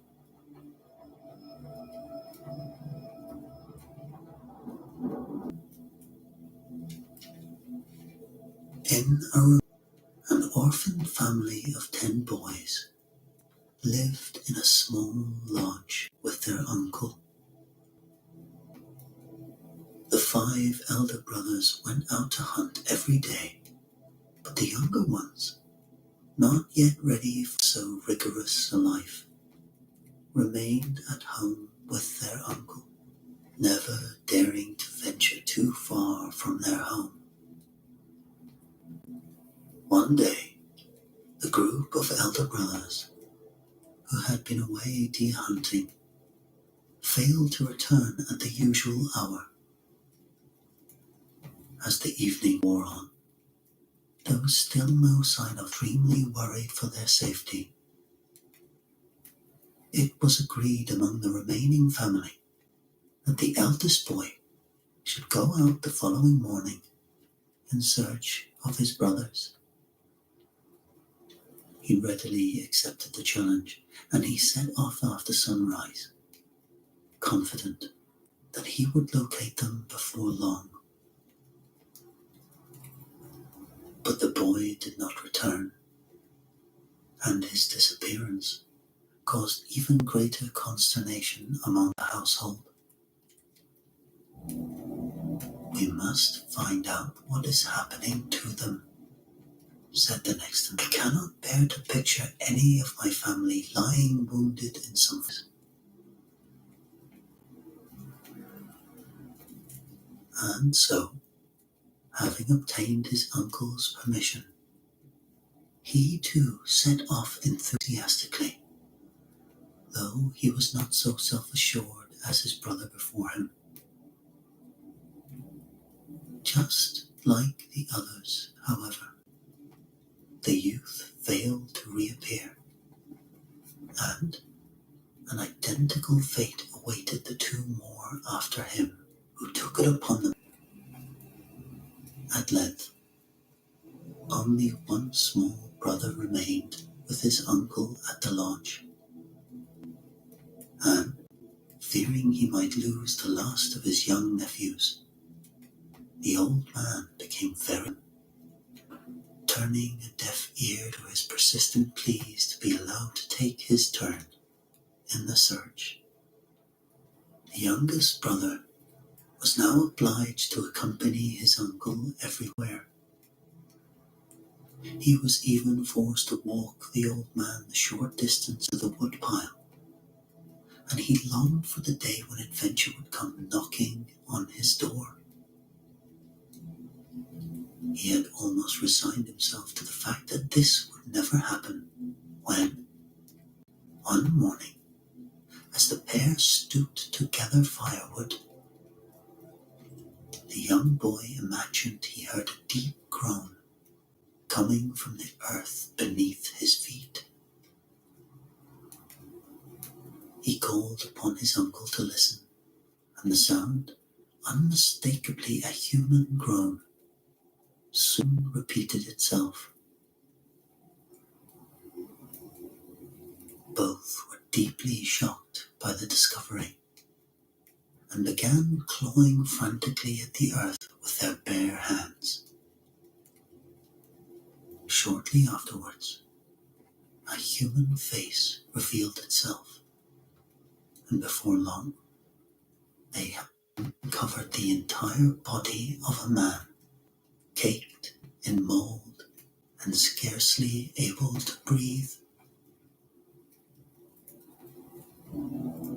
Carefully, they lifted the unfortunate creature from the soil and carried him into their lodge, where they rubbed down his skin with bear oil until he slowly began. It was several hours before the man could bring himself to speak.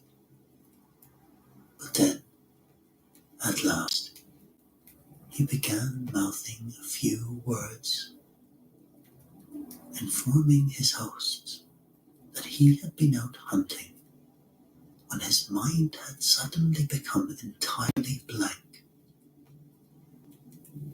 He could remember nothing more, he told them, neither his name nor the village he had come from. The old man and his nephew begged the strangers to stay with them, hoping that soon his memory would perhaps help them in their own search.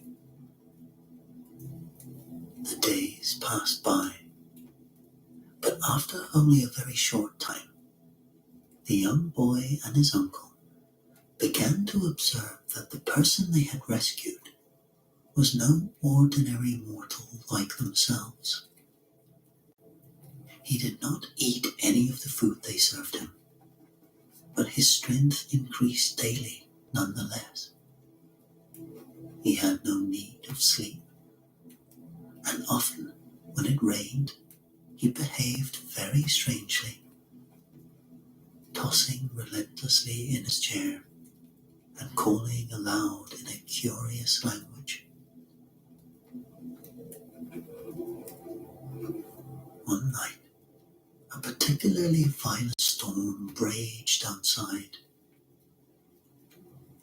As the rain pelted down and the winds howled fiercely, the boy and his uncle were awoken by the loud cries of their guest. You hear that noise? He yelled. That is my riding on the wind.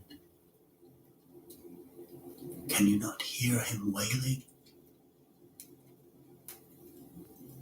Yes, we can, said the old man.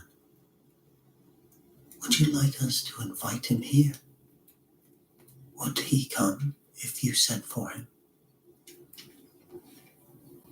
I would certainly like to see him, replied the strange guest. But he will not come unless I bring him here by magic. You should prepare for a welcoming meal. 10 large blocks of maple wood, for that is the food he lives, brother, taking with him his bow and a selection of arrows carved at about midday. He drew near to Great Head's dwelling and quickly transformed himself into a mole, so that his brother would not notice his approach. Silently, he crept through the grass until he spotted Great Head up ahead, perched on a cliff face, glowering fiercely at an owl. I see you, shouted Great Head forward, ready to devour the helpless creature. But just at that moment, the mole stood up and, taking aim with his bow, shot an arrow in Great Head's direction. The arrow became larger and larger as it sped through the air towards the monstrous creature. But then, when it had almost reached its target, it turned back on itself and returned to the mole, regaining its normal size. Great Head was soon in pursuit, puffing and snorting like a hurricane as he trampled through the trees. Once more, the mole shot an arrow, and again it returned to him, luring Great Head further and further onwards towards the lodge, where the young boy and his uncle nervously awaited their arrival. As soon as the door to their house burst open, its terrified occupants began attacking Great Head with wooden mallets. But the more they vigorously struck him, the more Great Head broke into laughter. For he was not only impervious to pain, but the sight of his brother standing before him had put him into the best of moods. The two embraced warmly, and Great Head sat down to his meal of maple blocks, which he devoured with great relish. When he had done, he thanked his hosts for their hospitality and inquired of them how he might return their kindness. They began telling him the story of their missing relatives, but had only uttered a few words when Great Head interrupted them. You need tell me no more, he said to them. I know precisely what hands of a woodland witch.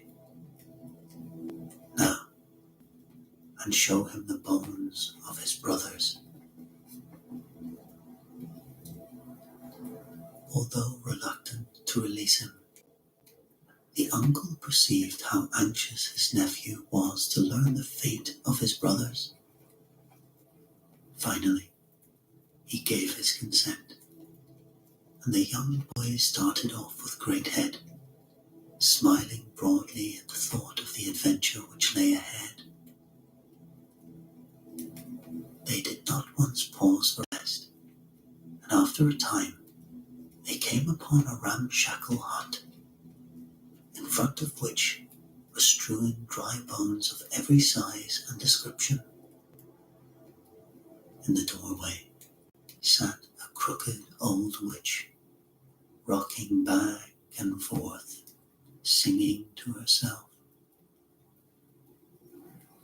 When she looked up and saw her, began chanting her spell to change the living into dry bones. But her magic had no effect on Great Head, and because his companion stood in his shadow, he too was protected from the charm. The youth sprang forward and began to attack the frail old witch, beating her with his fists until she fell lifeless to the ground. As soon as she lay dead, a loud shriek pierced the silence, and her flesh was transformed into black feathered birds that rose squawking into the air.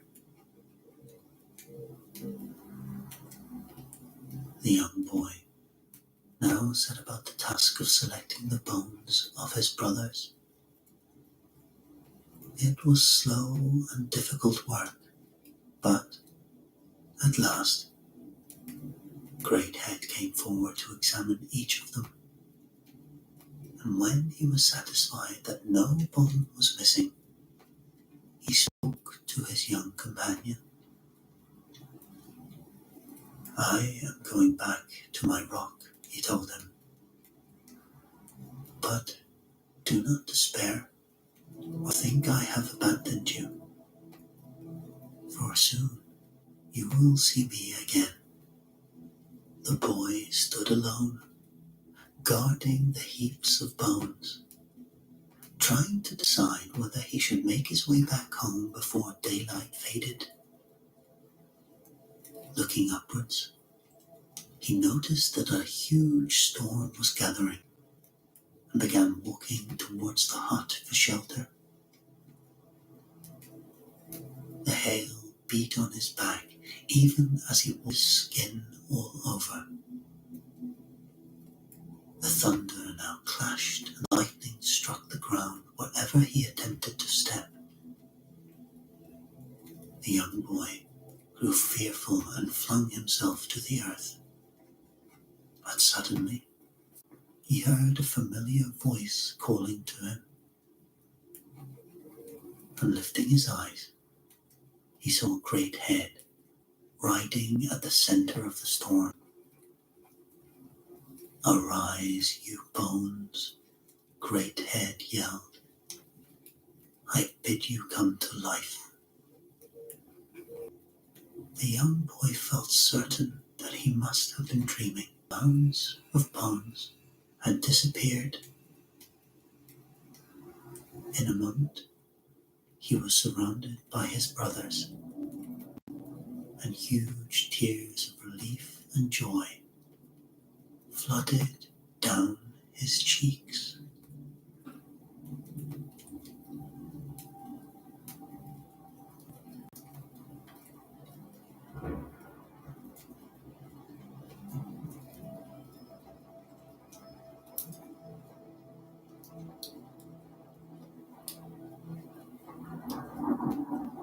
The Algonquian race was one of the largest of the North American Indians, comprising well over 100 different tribes.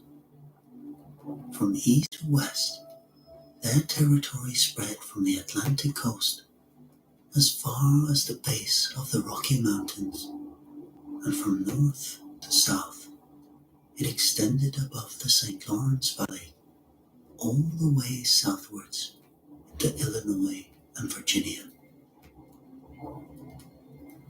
The Algonquin, intelligent and obliging, who worked the land, or those belonging to the eastern tribes living along the Atlantic, the first Native Americans to come into contact with the white settlers.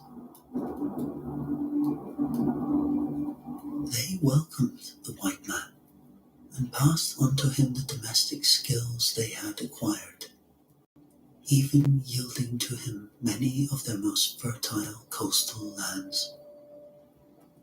Ultimately, the Algonquins were driven further and further westwards by the settlers, coming into headlong conflict with their old enemies, the Algonquin myths and legends, are some of the most colorful of all Native American mythology. A selection of their most well-known tales will be told here.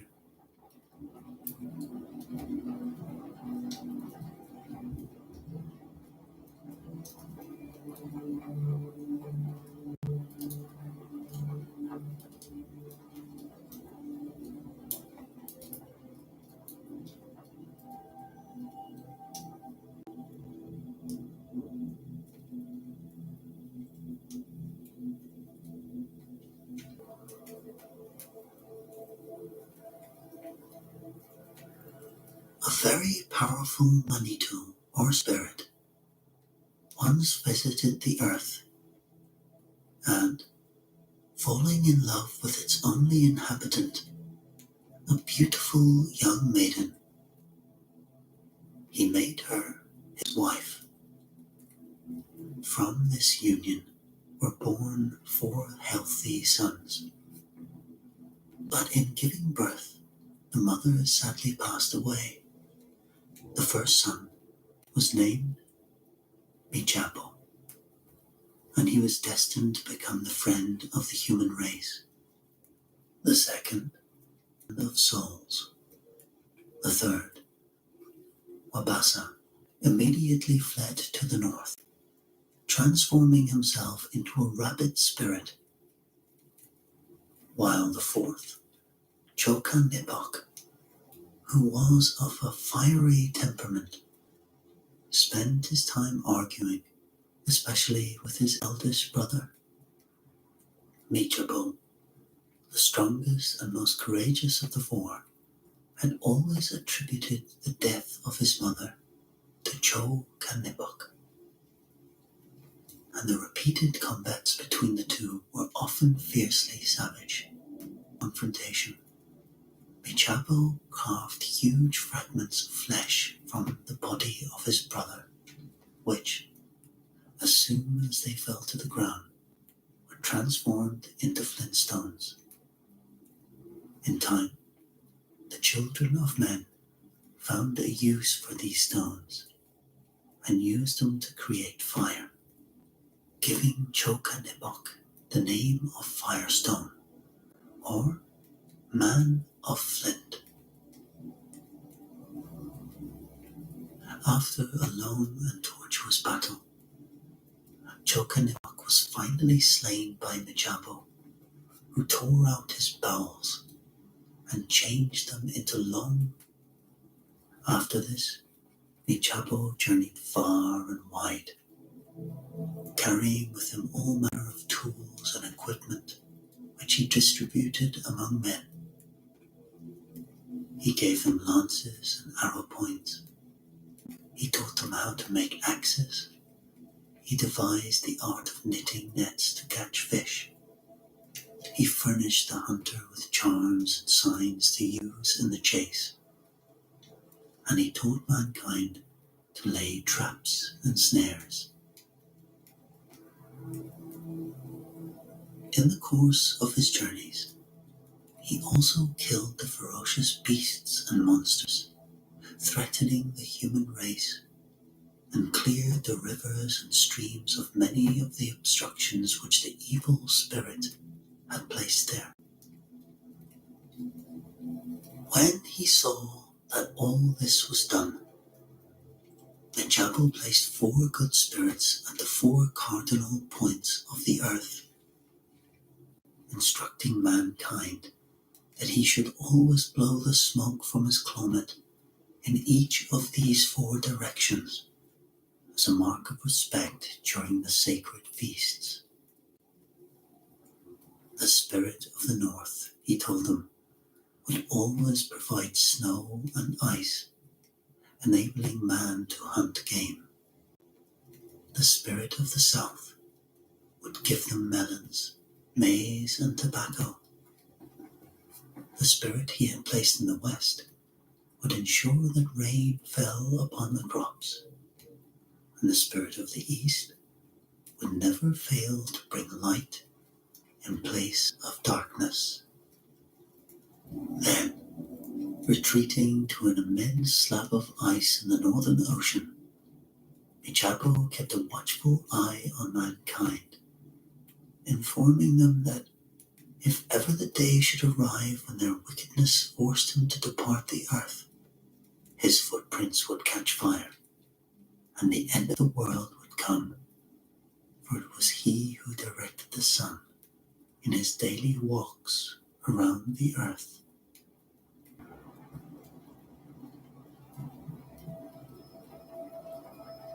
The wedding ceremony of a handsome young Algonquin chief was fast approaching. He had chosen for his bride a very beautiful woman from a neighboring tribe.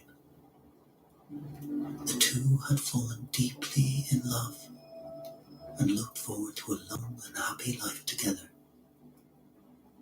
But sadly, this was not to be, for on the eve of their wedding, the young woman succumbed to a raging fever, and within hours she had passed away, grief-stricken and distraught.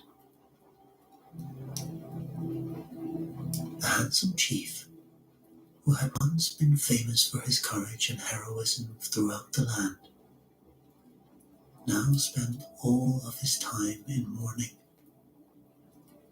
making a daily pilgrimage to the burial place of his beloved, where he threw himself on the soft mound and sobbed. Hunting and warfare no longer held any charm for him, and he cast aside his bow and arrow, resolving never to use his weapon again. The situation appeared that he would never mend his broken heart or recover his brave reputation. One day, however, the chief overheard a conversation among the elders of his tribe, which, for the first time in many months, the old men were discussing their loved ones who had died, and they also spoke of a path leading to the spirit world, which, if a man was lucky enough to find it, enabled the living to visit the dead. The Greek eagerly welcomed this unexpected news, and, taking up his weapon and a few meager belongings, set off immediately to discover the path that would lead him to the land of souls. He had no idea which direction he should take, but instinct informed him that he must keep traveling southward until he observed some change in the landscape. His journey over the snow-covered fields and hills was both difficult and wearisome. Of the surrounding countryside, certainly the thick snow had begun to melt.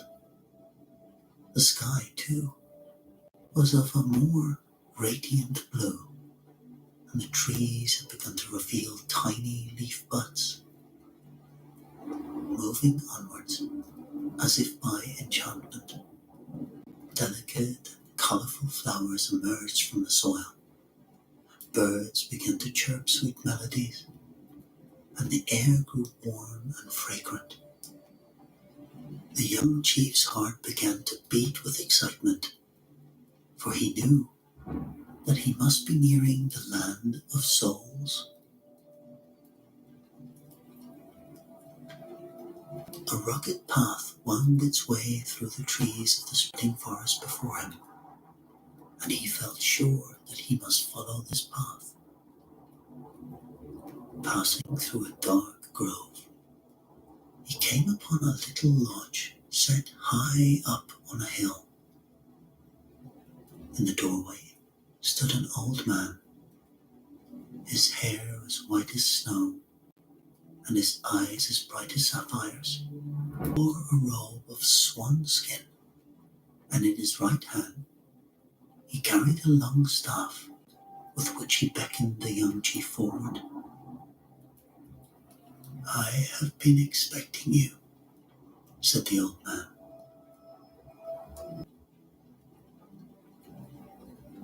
There was no need for the chief to inform the stranger of his quest, since the old man already knew every detail of his misfortune.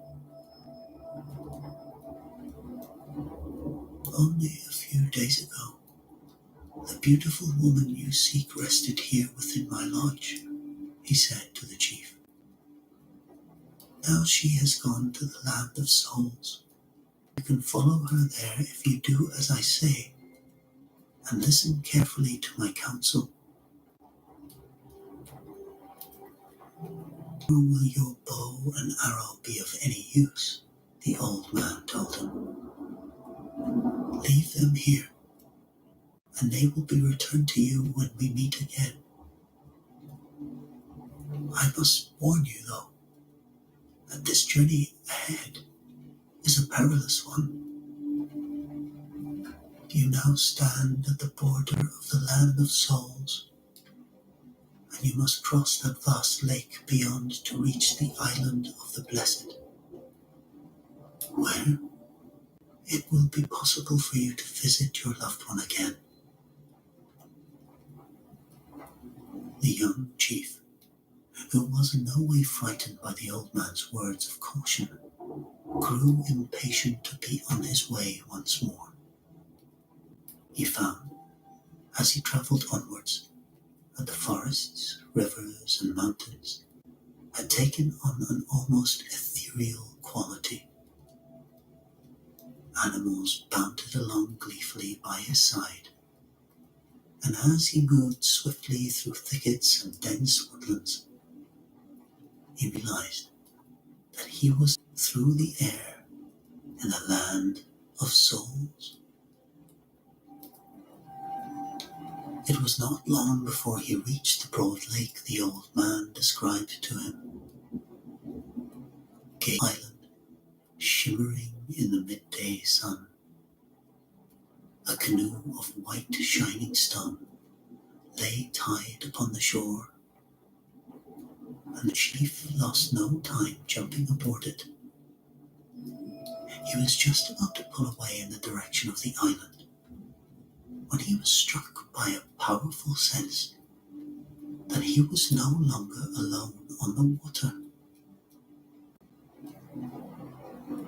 Turning to confront his mysterious companion, he was utterly amazed and delighted to see his young bride seated in an identical canoe alongside him, ready to accompany him on his crossing to the island of the blessed. At first, the surface of the silver lake remained as smooth as glass, disturbed only by tiny ripples.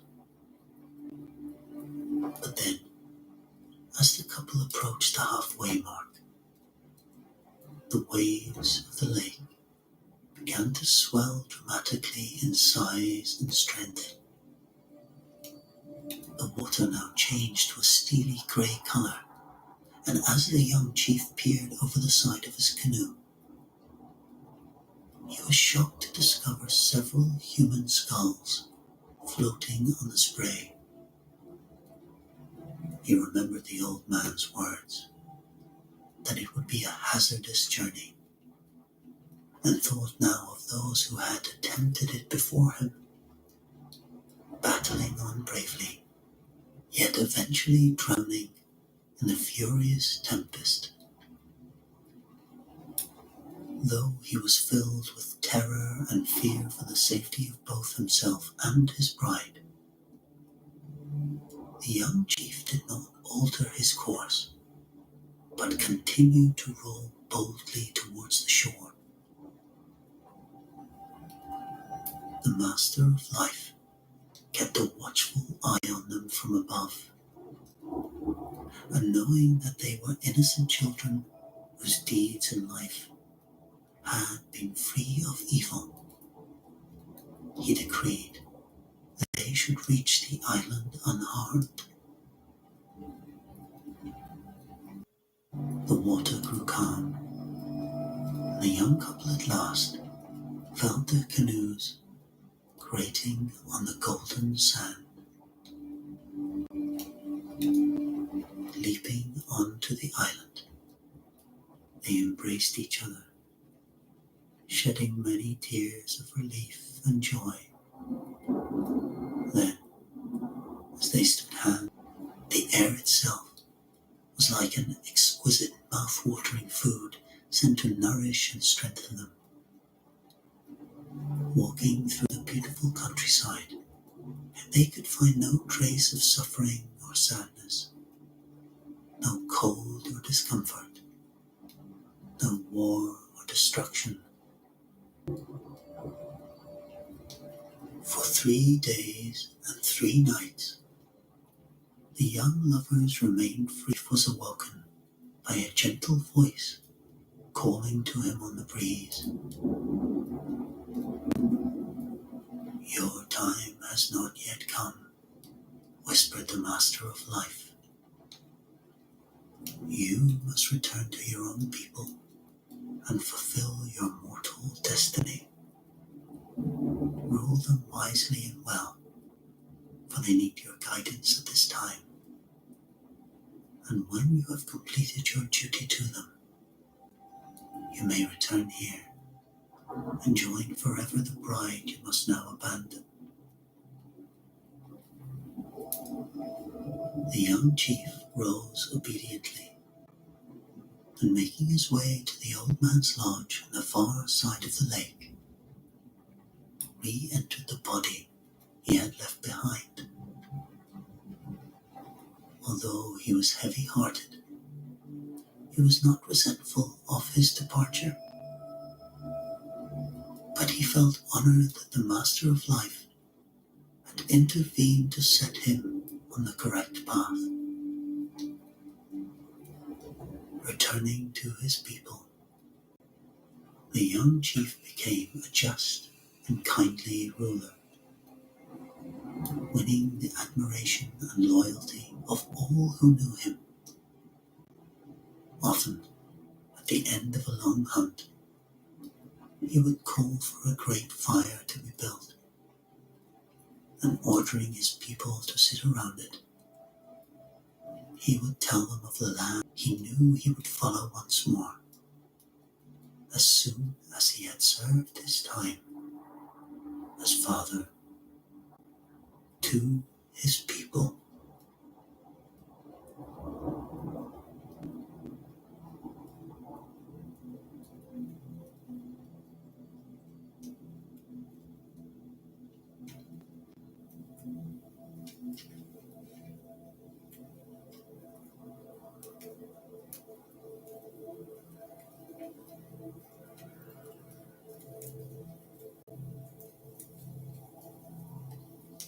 Long ago, there lived a poor Indian who dwelt with his wife and children in a tiny lodge at the heart of the forest. The family lacking in courage and skill.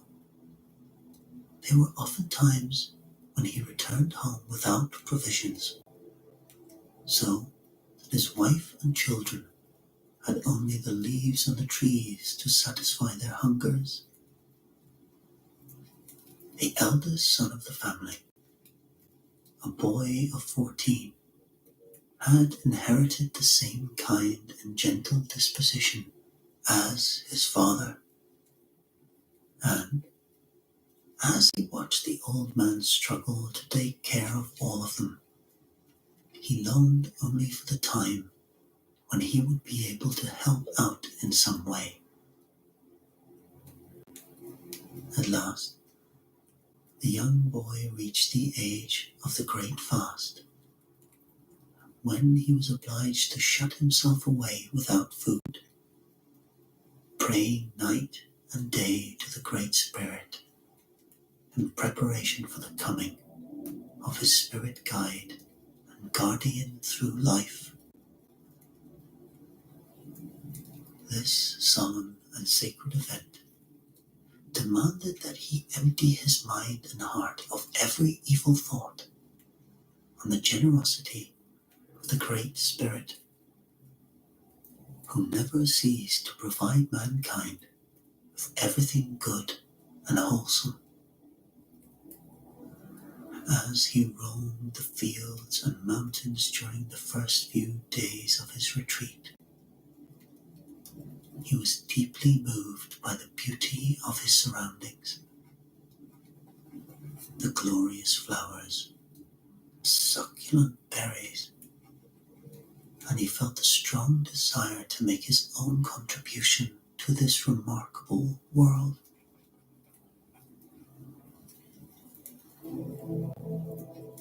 The young boy was well aware that both he and his family were deeply indebted to the Great Spirit, but at the same time, he began asking himself why it was that the divine ruler had not made it easier for them to find enough food to survive on.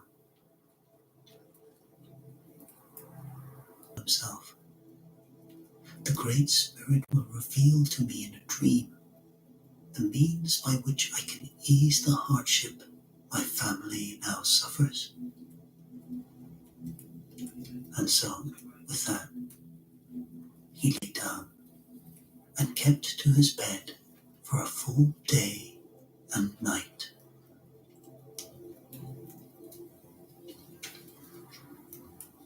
It was now the 5th day of his fast, and the boy lay feeble with hunger, drifting in and out of sleep, and hoping that some sort of vision would soon come to him. Suddenly, the room in which he lay became filled with a dazzling light, out of which emerged a beautiful young man who moved gracefully towards him. The stranger's slender form was draped in a luxurious satin robe of green and yellow. His complexion was the purest marble white, and on his head he wore an exotic plume of jade green feathers. The boy was startled, but the stranger's eyes conveyed the gentlest, warmest expression, and his voice was as sweet as music as he spoke.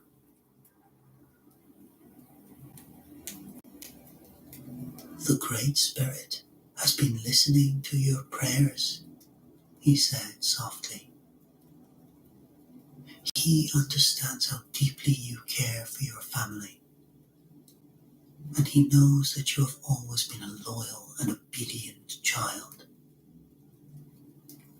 For these reasons, he has sent me to guide you in your pursuit and to ensure that your desire is fulfilled. Arise, young warrior, added the beautiful stranger,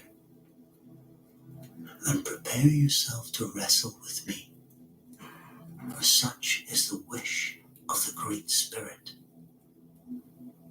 Even though his limbs were weak from fasting, the young boy stood up courageously and did as the stranger commanded him.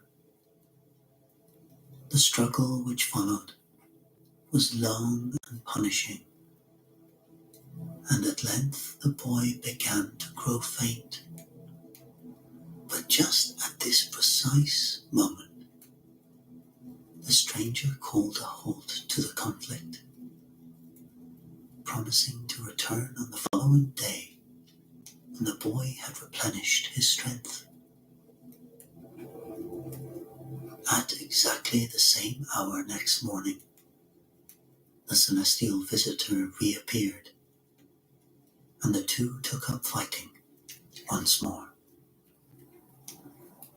As they battled on, the young boy felt his strength improve and his courage increase. He threw himself wholeheartedly into the struggle.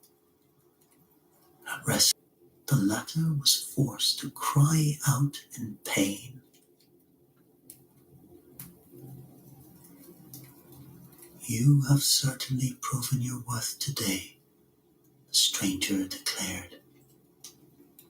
"Now, it is my turn to rest before we begin our final trial of your fast," he continued. "And your father will bring you food to strengthen you. In the evening, you will wrestle with me and easily overcome me, for you have succeeded in winning the favor of the Great Spirit. As soon as I have fallen, you must strip me of my garments and bury me in the earth. Once a month, come and cover me with fresh soil, and make certain that no weeds or grass are allowed to grow upon my grave. If you do all of this, I shall return to life, and I promise that you will see me again, splendidly clothed in a garment of green."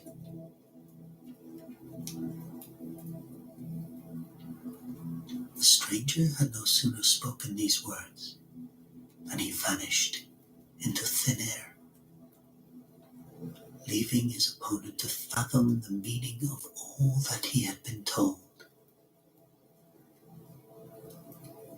Shortly after dawn the following day, father filled a small basket with nourishing food and set off in search of his son. He was greatly relieved to see the boy again, but noticed that he had grown thin and frail. "My son, you must eat something," he urged him. "You have fasted long enough, and I feel certain that the Great Spirit does not require you to sacrifice your own life." "Father," the boy replied, "please be patient with me until sundown, and at that hour I will happily you have brought me." For the young boy was determined to prove his hero's strength without assistance. Resolving to rely on his inner strength for the usual hour, the stranger appeared, and the contest was renewed as before. Though he had not eaten any of his father's food, or allowed even a drop of water to pass his lips, the boy felt invigorated. Fired by the need to achieve some great purpose, he lunged at his handsome opponent, pushing him violently against a rock in the ground. The stranger did not rise up again to challenge him, and as he bent over to examine him where he lay, the boy could find no trace of life in the handsome youth. Sadness and regret suddenly invaded his soul as he began digging the earth to bury the body, and he swore to himself that he would tend this grave as lovingly as if it were that of his own mother.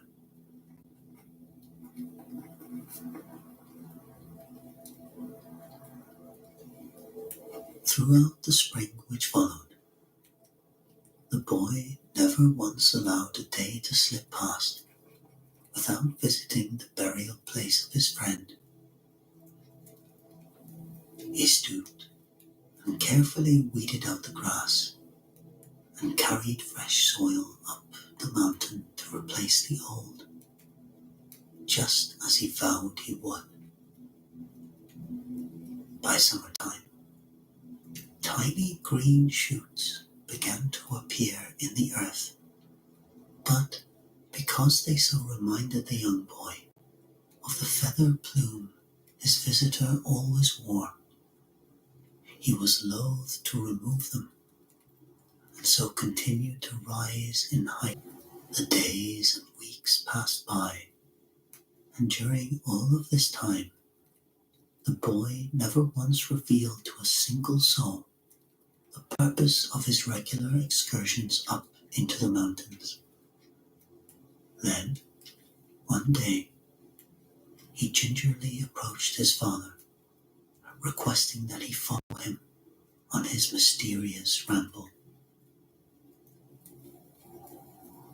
Though he was surprised and a little apprehensive, the old man agreed to accompany his son, and soon they had reached the spot where the handsome stranger lay buried. The sight which now greeted them was truly the most astonishing and gratifying they had ever witnessed. Overnight, the green shoots on the grave had broadened out into beautiful, graceful plants with velvet soft foliage, each one bearing a generous golden cluster, crowned by a majestic plume.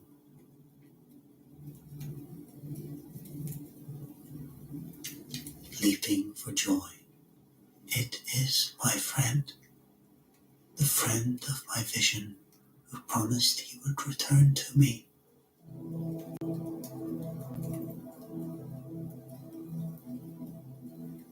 "It is Mondamin," replied his father, filled with admiration for his son.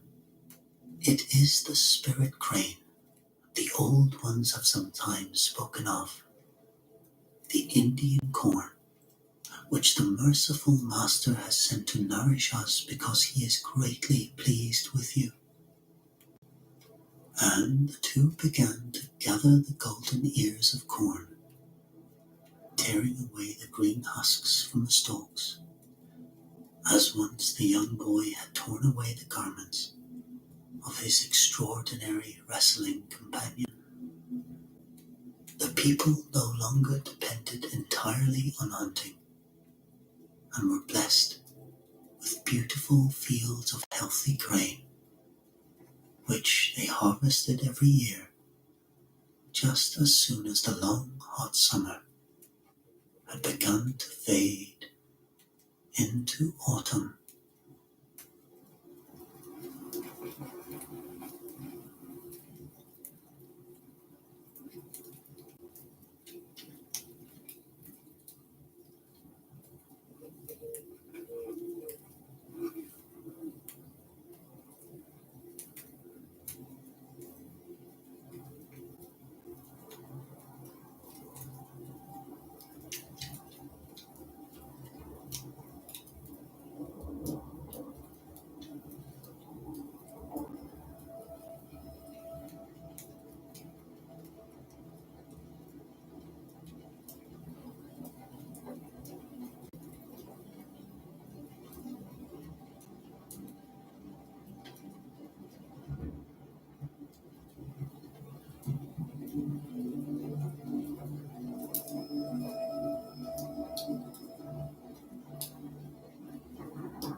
We're going outside. No, I'm not going outside right now. I'm getting crazy. 404. Yeah, that's good.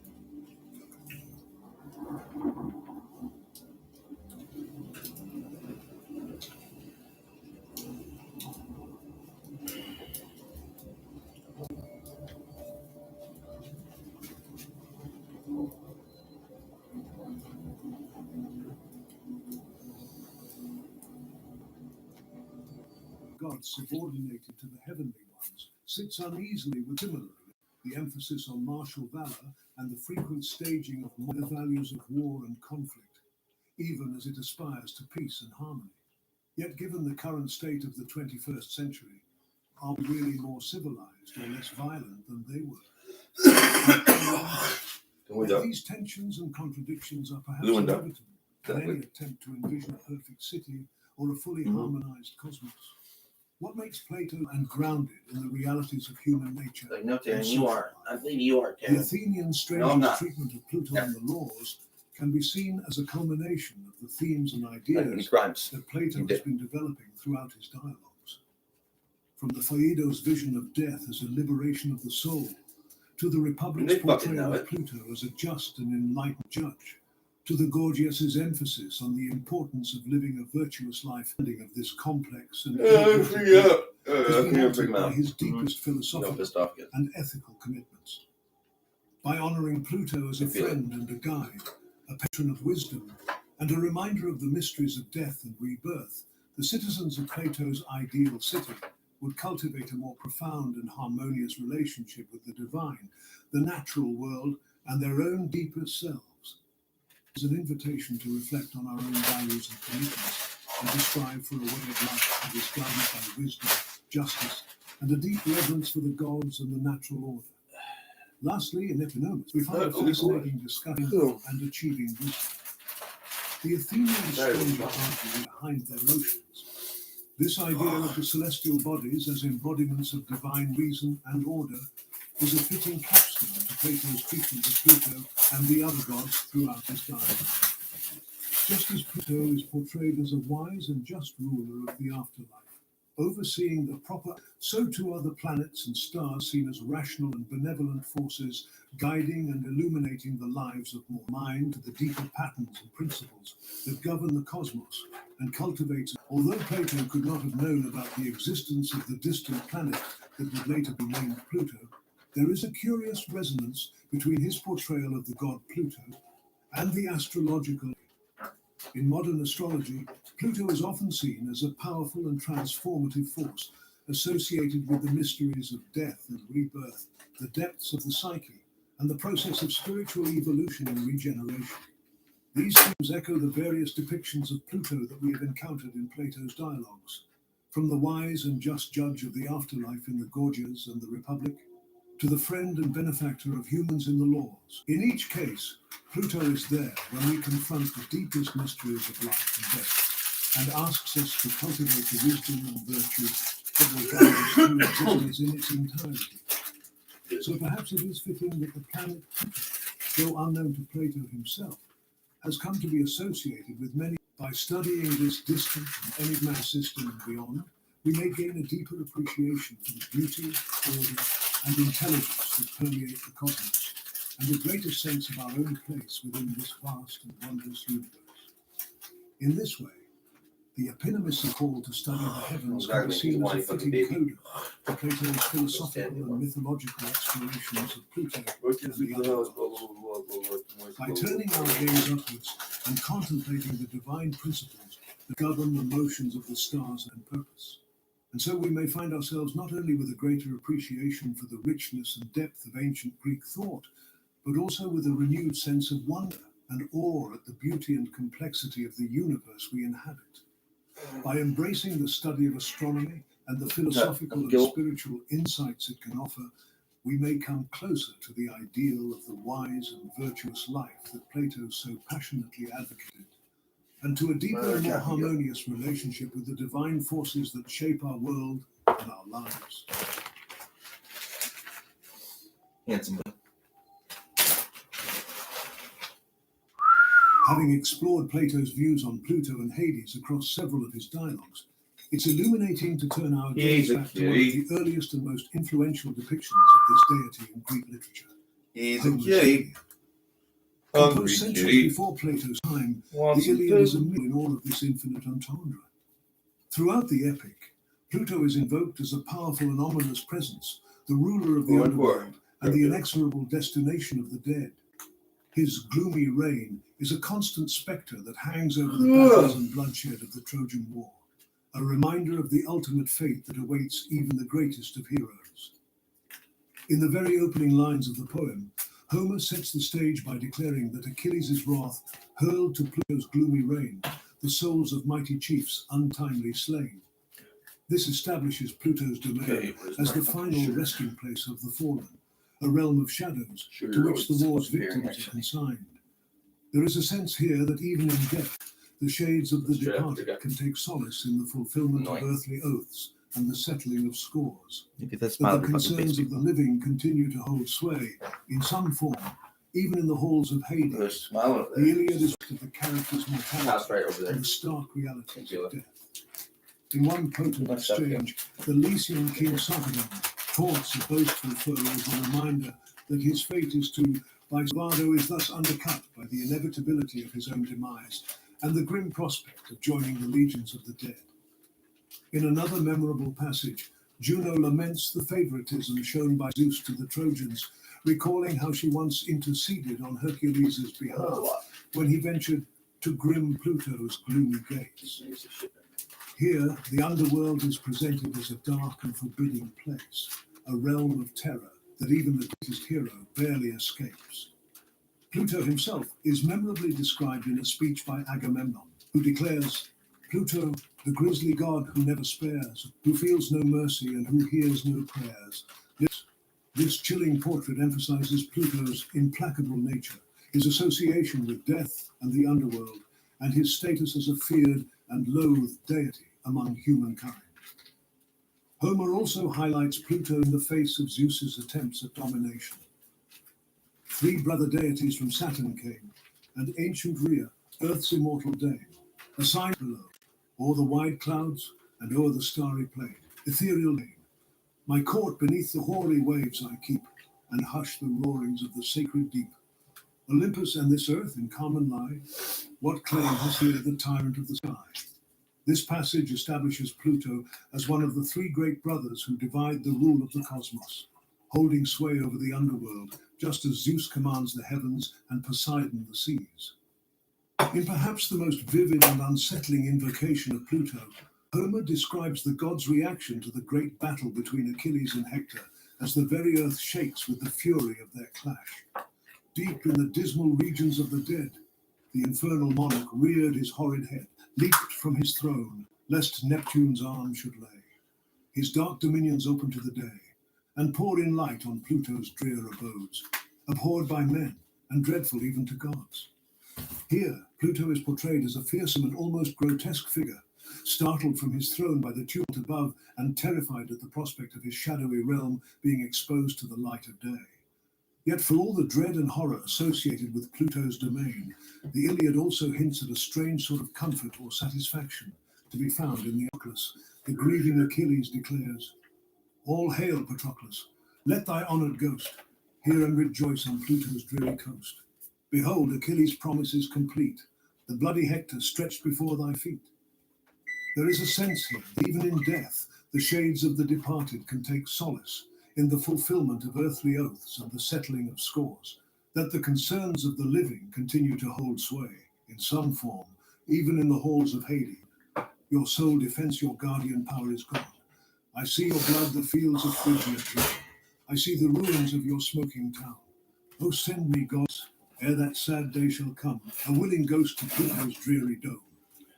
In his despair, I love you. Priam almost seems to welcome the oblivion of the I love underworld you. as a release from the unrelenting woes of life. Throughout the Iliad, then, Pluto and his empire symbolize a dark and omnipresent shadow to the epic's action, a constant reminder of the mortal limits that circumscribe even the most heroic of deeds. Yet in Homer's portrayal, Hades is not a negation or absence, but a space, a shadow realm that reflects and refracts the passions, the struggles, and the strange consolations of the world above.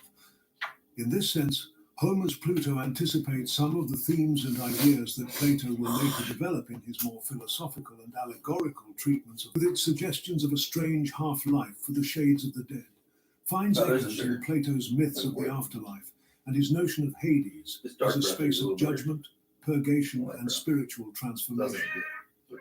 And just as Plato will come to reinterpret the figure of Pluto/Hades as a potential guide and benefactor for the aspiring philosopher, a spur to a life of virtue and contemplation, so too does Homer's epic hint at a kind of grim wisdom or hard-won knowledge to be found in the confrontation with mortality. Presents a fundamental truth about the human condition, the inevitability of death, the fragility of earthly glory, the enduring power of memory and myth to shape our understanding of ourselves and our place in the cosmos.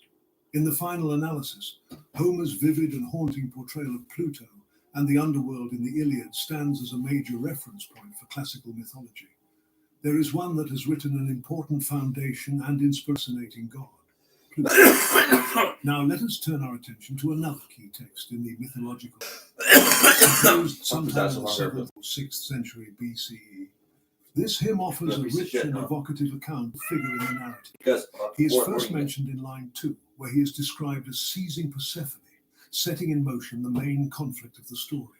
It happened on the plain of Nisa. There it was that the Lord who receives many guests made his lunge, the one known by many names. He seized her against her will, put her on his golden chariot. Here, Hades is portrayed as a powerful, determined figure who is not afraid to use force to gain influence, while the mention of his immortal horses and golden chariot reveals his divinity. The hymn then goes on to describe Persephone's reaction to the abduction and her attempts to resist Hades. And drove away as she wept. She cried with a piercing voice, calling upon her father Zeus, the son of Kronos, the highest peak, however. No one is able to come to her aid, highlighting Hades' power and the inability of even the other gods to interfere with his actions. As Demeter searches for her missing daughter, the hymn tells us more about Hades' character and reputation. In lines 79, 80, Helios, in revealing Persephone's fate to Demeter, says, "And he, Hades, heading for the misty realms of darkness, see description of the underworld as a misty place of darkness, reinforces the idea of Hades as a dark, foreboding place, separate from the world of the living.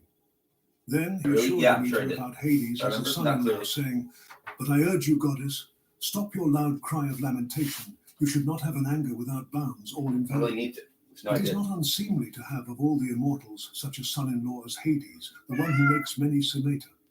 He is the brother of Zeus, whose seed is from the same place, and as for time, he has his share, going back to the very beginning, when the three-way division of inheritance was made. He dwells with those whose king he was destined by lot to be.' This passage serves to highlight Hades' status and power, emphasizing his role as one of the three main deities, along with Zeus and Poseidon, who divided the world among themselves. The mention of his time, honor, prerogative, and his destined kingship over the dead further underscores his importance and authority. Later in the hymn, when Hermes is sent to the underworld to bring Persephone back, we get a glimpse of Hades in his own domain. In lines 357, 359, Hades' reaction to Hermes' message is described. "So he spoke. Hades, king of the dead, smiled with his brows, and he did not disobey the order of Zeus the king. Swiftly he gave an order to bright-minded Persephone." The mentioning quality to his character, hinting at hidden depths and motives. At the same time, his swift obedience to Zeus's command shows that, despite his own power and authority, he is still subject to the will of the king of the gods. In his parting words to Persephone, Hades attempts to reassure her of her status and influence in the underworld. "Go, Persephone, to your mother, the one with the dark robe. Have a kindly disposition and thumos in your breast. Do not be too upset, excessively so. I will not be an unseemly husband to you in the company of I am the brother of Zeus the Father. If you are here, you will be queen of everything that lives and moves about. And you will have the greatest timar of company. Not really. Those who violate Dyke will get punishment for all days to come, those who do not There's a garbage supplicate plate your now and menos stuff. with sacrifice, performing the rituals in a reverent way, executing perfectly the offerings that are due. Here, Hades presents himself as a worthy husband and partner, letting Persephone know that he saw her potential power and influence as queen of the underworld. The mention of punishing those who lack justice or righteousness role as Lord of the Dead. However, even as he seeks to comfort Persephone, Hades also engages in an act of trickery, giving her a pomegranate seed to eat in order to ensure her return to the underworld. But he You can't really get us in gave God's steps, though. stealthily the honey-sweet berry of the pomegranate to eat, peering the one with the dark robe. This moment of deception No, it's the end of the fucking world. complexity to Hades' And everyone's like, oh, poor me, suggesting poor me. capacity I'm like, for dude, people are manipulation fucking suffering and a right now. strong desire to keep Persephone by his side. Right even over if it there. means No, right resorting to around us. underhanded means. There are people being fucking Throughout for tortured. him, the underworld itself is described In different in fucking ways, evocative and foreboding psychologically, terms, reflecting physically, Hades' own spiritually. nature and the fear he inspires in mortals. It is referred to as the misty realms of darkness, the realms They're of being dark fucking mist, tortured. and the dank Some realms people. of mist, And I can feel it. creating a when I sense of sleep the at night. underworld as a shadowy, I mysterious can feel it when I'm place, awake. separate from the world of the People are out there fucking hurting. in the Drive me end, fucking the nuts. compromise that was reached, with Persephone spending I have to lean on my ego two-thirds with her all mother, the time. is a Otherwise, story of I'd be the fucking dynamic insane. between Hades. Narcissism not fucking even, dude. The Homeric hymn to Demeter I gotta rely on my is fucking ego. Hades Otherwise, I'd be fucking crazy. is a fearsome rule, Totally the fucking chain passionate. introduction and the subsequent negotiations for her return. The hymn explores themes of power, authority, compromise, and the delicate balance between the living and the dead. As modern readers, we can find it reflects the deep-seated human fascination with mortality and the mysteries of the afterlife. The Homeric hymn to Demeter makes us contemplate the role of Hades as a vital figure in the Greek mythological cosmos, one whose influence extends far beyond the shadowy realm over which he rules. No, yep, yeah, they are, guys. Yeah, they fucking are. In Hesiod's Every time I pull back, composed I'm in the 8th betraying and 7th century BCE, we find Pluto, people in pain. Hades, situated within a comprehensive genealogy Serious of pain. the gods. As one of the 6 children of Kronos and Rhea, along with his siblings Zeus, Poseidon, Hera, Demeter, and Hestia, Hades is a central figure in the And no, divine not family fighting circle with your dad. that Pain, develops. right? When describing Hades, Tortured pain. Hesiod uses the Human epithet trafficking strong pain. Hades and characterizes him as pitiless, reminding us of his unyielding nature and his association. Like they want to do with me still. This aligns with the So they're so excited to get my dad in here and be like, that we yeah, see and try and in push me out of the other fucking Greek house, mythological right? sources. now try to shame me out of the house, really, because they can't get me out of here legally, In not another fucking passage, anytime soon. Hesiod describes Cerberus, the multi-headed hound who guards the entrance to the underworld. In front of that stand the echoing halls of mighty Best they can do is Hades and shame me dread out of here. Persephone, underworld gods, and a frightful pitiless hound stands guard, and he has a Make mean sure of trick. it, basically. When someone comes in, he fawns upon him, wagging his tail and dropping his ears, but he will not allow anyone to leave. What makes this description Because I particularly talk to the vivid NSA every is day the before what's going characterization on. of Cerberus as deceptively friendly to newcomers. He wags his tail and lowers his ears like a normal dog greeting visitors. However, this welcoming demeanor masks his true deadly nature, as he prevents souls from escaping I even let them know I don't really and trust devouring any of the locals. who attempts to leave. This reflects why a the fuck common would I at theme this in point? Greek mythology, where the journey to the underworld is relatively straightforward, as symbolized by Cerberus's friendly welcome. But return is nearly impossible, shown by his violent prevention No, of they exit. refuse to investigate that, This and then I take passage it also seriously. establishes the halls of Hades and Now Persephone that is called as echoing, corrupt. suggests within the divine order. After Zeus defeats the Titans and establishes his rule, he divides the world and dominion over the sea. Hades is allotted the underworld. I'll make him choke at least. Three-way division Did it of work, inheritance confirms Hades' status as one of You happy? the dark realm. Is it working? Later in the poem, when Zeus battles the monstrous Typhoeus, Hades is described as Am I embarrassing trembling myself? in the No. underworld, fearing that the No, I earth told might them be split how open they do it. and his domain exposed It's to the hypnosis. Hades Or they can make passionately me fucking desires cough the at any boundary fucking between point, the realm basically. of the living and the realm of the dead to remain as is. No, piss me Hesiod the fuck also off. provides a vivid description of Tartarus, the deepest So I can't part enjoy of the smoking because underworld, they hate it when I where smoke. the Titans are imprisoned I until enjoy their it. defeat. This chthonic space Yeah, is talk your shit. characterized by real. darkness, mist, and a sense of inescapable confinement. While Hades' relationship to Tartaros is not explicitly stated, his role as ruler of the all, Hesiod's portrayal of Pluto, Hades, in the Theogony is relatively brief compared to the more extensive treatments we find in Plato and Homer. Nonetheless, the poem establishes key aspects They don't recognize Hades' shit. character. They're like, you're not a human, are you? Like, yeah, not technically anymore. He is a formidable and I pitiless was born god, one. yet one who has a legitimate claim to power as part of the divine hierarchy. His realm, while separate from these, anticipates some of the themes and ideas that will be developed more fully in later sources. The notion of Hades as a stern but just ruler, presiding over a realm that is both feared and necessary, resonates with Plato's more philosophical and allegorical treatments of the god. And the descriptions of the underworld in the Theogony, with its impenetrable darkness and air of mystery, find traces in Homer's haunting portrayal of Hades in the Iliad. Standing up is worse. Genealogical They give me through the window. gods, tracing their lineages and relationships. I can't sit down and smoke because I'm a lighter. Foundational within the divine family. By situating him alongside his siblings, Green box. depicting the division of Yep, power, green box. Hesiod tells the way in which Hades, for all his fearsome qualities, is nonetheless a critical part of the at least mythological universe, with a role and a destiny that are It is and is, it turns out. More than just the green box. But it's the green box too. That will inform and influence later depictions of this god, even as it maintains its own distinct personalities and approach. While not as extensive or elaborated as the treatments we find in Plato and Homer, Hesiod's characterization of Hades nonetheless occupies a crucial place, establishing key motifs and ideas that will continue to shape the god's image and significance. Big old power. Having explored these foundational texts, let's now see one of the most remarkable manifestations Am I crazy? of Pluto's No. influence in the ancient world. The Eleusinian Mysteries. For over 2 millennia, these sacred rites were humanity's longest, with the themes of death. No, absolutely fucking people. Garfield knows it. That's what got me up. From the Bronze Age to seafood, they drew initiates from across the Mediterranean world, promising not immortality. The story begins deep in the Mycenaean period. I'm not taking it outside to go potty. BCE. Not right now.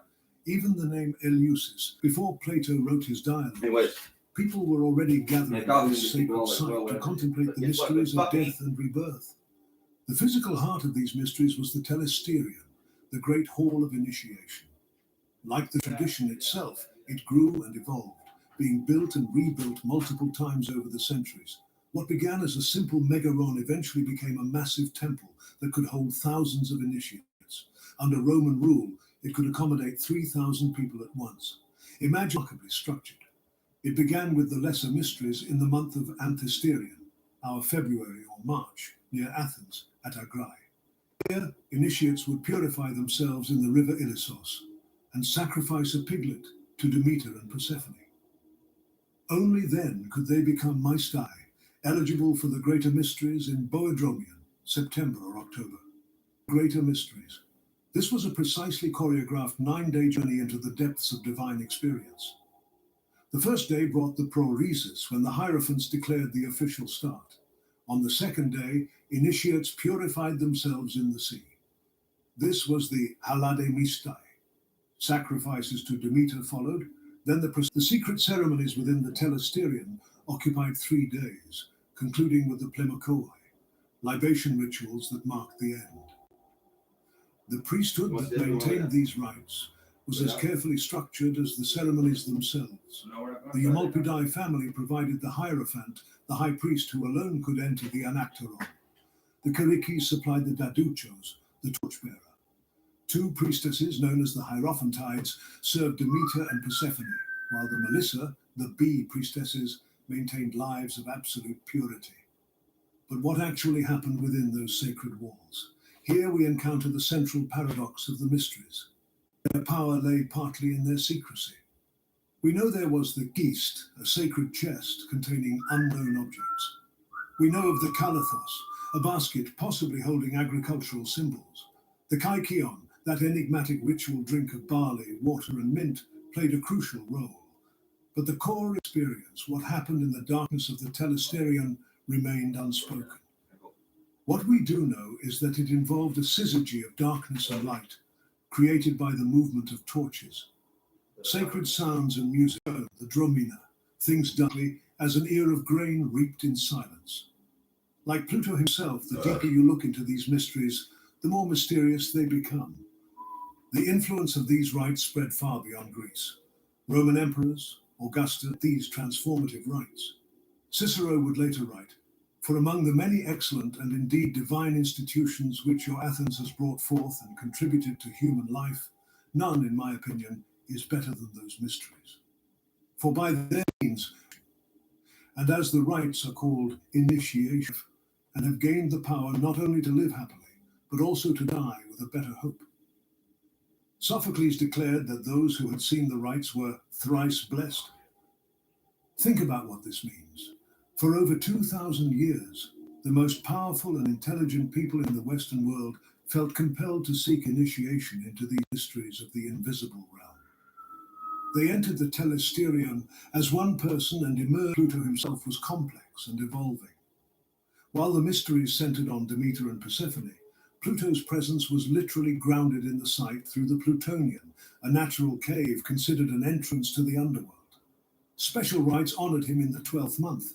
Over time, his role shifted from fearsome abductor to necessary partner in transformation, much as we've seen in our exploration of the philosophical tradition. The decline of the mysteries came gradually, like a long twilight. Solid destruction, the mysteries' influence still has a grip on the present, through us, seekers of truth. Early Christian writers struggled to counter their appeal. Medieval mystery plays preserved some of their theatrical elements. Renaissance humanists sought to reconstruct their wisdom. Even modern psychological theories leverage their transformative process. What made the rites? Individual transformation within communal experience, emotional experience with intellectual insight, personal revelation within traditional framework. For our understanding of Pluto, these mysteries offer important information. They show us that transformation requires both structure and mystery, that death and rebirth are communal as well as personal experiences, that the dark realm of Pluto is necessary for spiritual renewal. They teach us that true wisdom comes through direct encounter with the depths, that some truths can only be known through experience, that the cycle of loss and return is essential to human growth. The mysteries demonstrate that Pluto's realm isn't just a place of endings, but of beginnings, not where things are lost, but where they are transformed. They suggest that true wisdom comes not from avoiding the dark, but from learning to move through it with purpose and understanding. In this light, Pluto becomes not just the lord of death, but a master of transformation. The Eleusinian mysteries remind us that some truths can only be understood through direct encounter with the depths. Like those ancient initiates, we too must learn to see death not as an endpoint, but as part of a larger cycle of transformation. The power of the mysteries lay not in explaining this truth, but in experiencing it, just as Pluto's power, but in how we encounter and embody it. Mysteries represented humanity's collective engagement with Pluto's realm.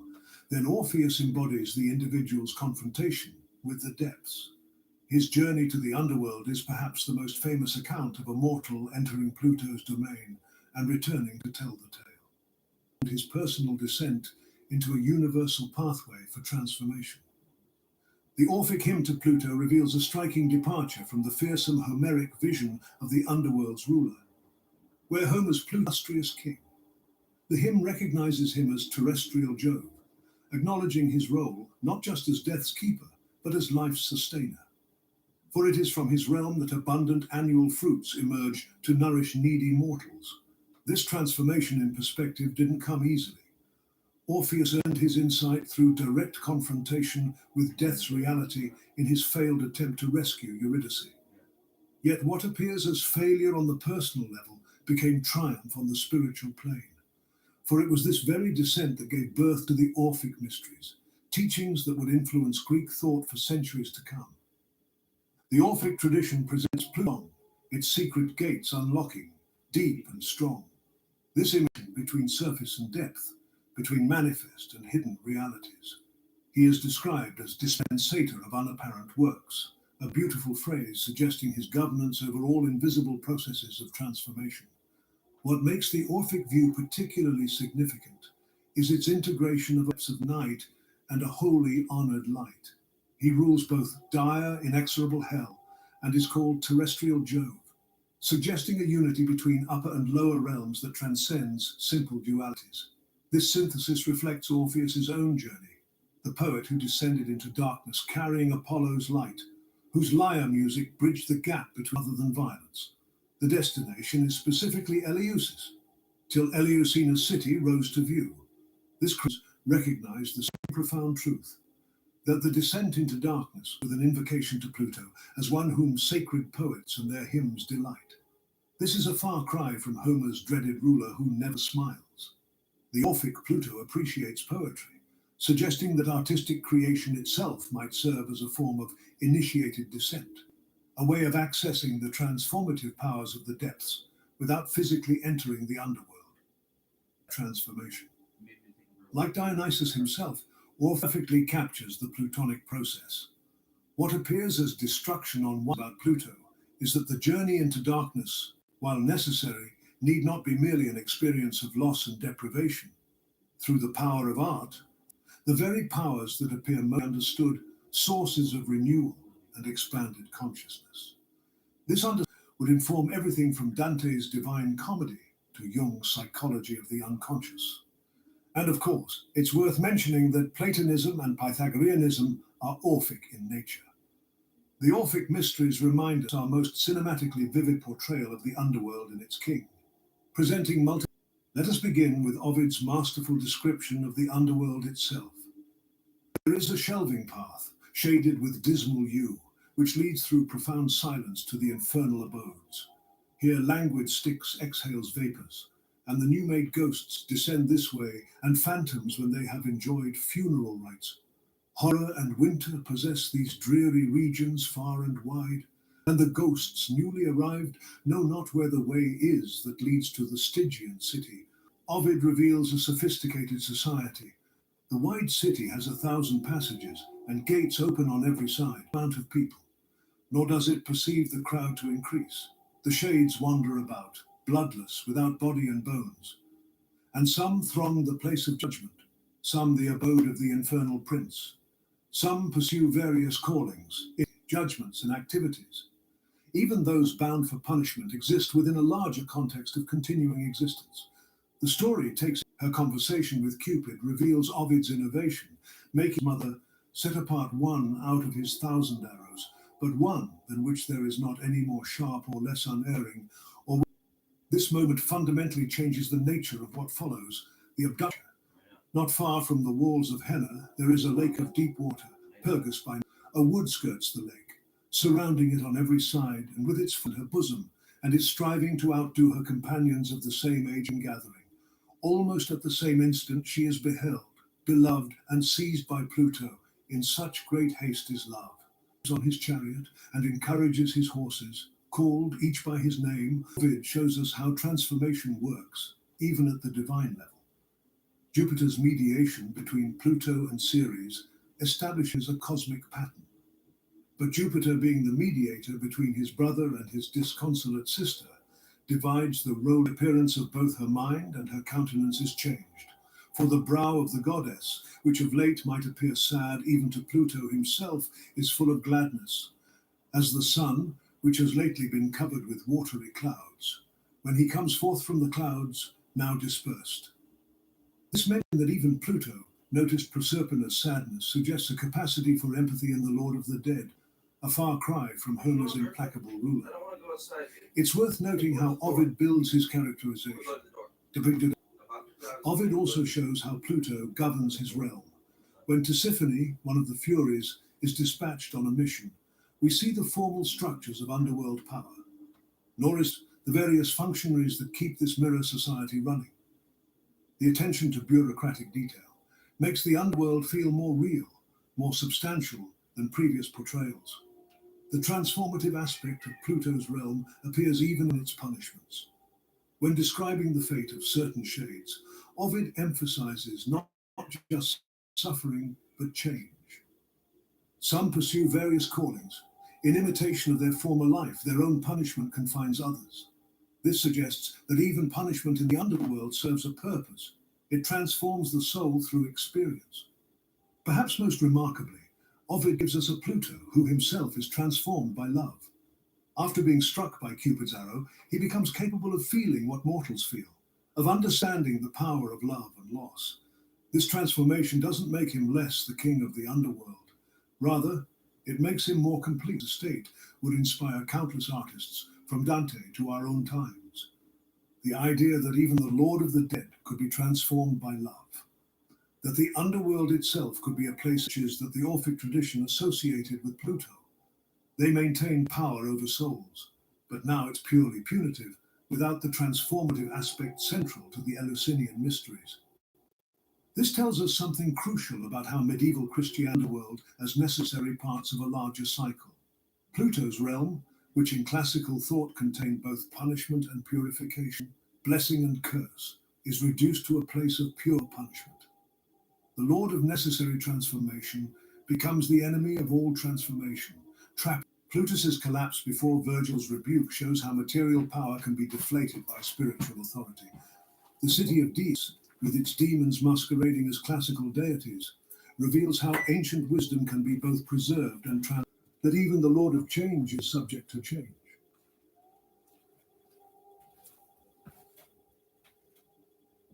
To Homer's dreaded king, from Orphic mystic to Eleusinian mystery, from Ovid's lover to Dante's demon, each face of Pluto is of how humans navigate profound change. But the real revelations emerge when we step back and see the patterns that no one talks about. First, look at the remarkable synchronicity. Pluto was discovered astronomically in 1930, exactly when humanity was beginning to discover its own psychological depths through psychoanalysis. Just as we were learning to map the unconscious mind, we found its cosmic counterpart, a world that, like the unconscious, affects us whether we can see it or not, mirrors our relationship with transformation. The astronomical community to force. Here's what no one tells you about Pluto. It's not really about death. It's about thresholds, those points where one state of being transitions into another. The Greeks understood this. That's why their Pluto was both the ruler of death and the source of wealth. That's why the Eleusinian mysteries were about both agriculture and immortality. That's why Orpheus could enter the underworld through music. Because art is a threshold state, a transformation of experience into expression. Look at Pluto's physical features, a heart-shaped plane of frozen nitrogen that sublimates directly from solid to gas, skipping the liquid state entirely. This is what real transformation looks like, not gradual change, but quantum leaps between states of being. This is why the Eleusinian mysteries were required. This is why Orpheus had to descend. Some changes can't be approached gradually. You have to cross the threshold. The relationship between Pluto and Charon teaches us something crucial about transformation. It's always relational. They're so close in size that astronomers consider it offer ritual initiation, transformation through experience. Orpheus shows us artistic creation, transformation through expression. Ovid reveals the power of love, transformation through relationship. Dante demonstrates allegory. Each of these is a different way of crossing the threshold, a different means of navigating quantum change. But they all recognize the same truth. Transformation requires both structure and surrender. You need the ritual framework and the mystical experience. You need the philosophical system and the direct encounter with mystery. You need both Pluto and Persephone. Here's the practical application. When you face moments of profound change in your life, whether chosen or forced upon you, remember these ancient technologies of transformation. Ask yourself, what's the structure that can hold this change? That's Pluto's realm. What's the experience that can catalyze it? That's the Eleusinian kykion.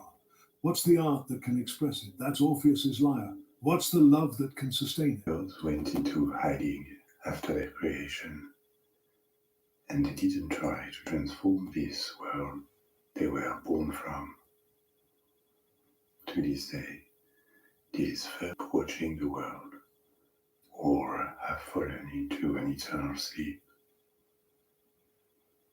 After 3 generations of ancestral gods, and 4 generations of male and female divine pairs arrived the 5th couple. The god Izanagi, he who invites, and the goddess Izanami, she who invites. They stood on the floating bridge between earth and heaven, and they received the divine spear. Superbly ornament dripping from the tip became solid and formed an island, and discovered what their predecessors ignored. They could create, they could shape the world, and they could procreate. Together, they produced 8 new islands, the islands that made up Japan. And they procreated. Soon, Izanami's belly became round, and they expected the first being in the world created by sexuality, rather than born from the forces of the world. But Izanami was pregnant with a dangerous entity, the god of fire. When she gave birth, her son burned her, and she died in the arms of Izanagi. Raging with pain and anger, Izanagi attacked. Meanwhile, Izanami, on her deathbed, also gave birth to more gods, each of them associated with a principle or a natural phenomenon like agriculture, earth, and metal. And in this terrible moment of death, pain, and loss, new divine life multiplied, and the world kept evolving.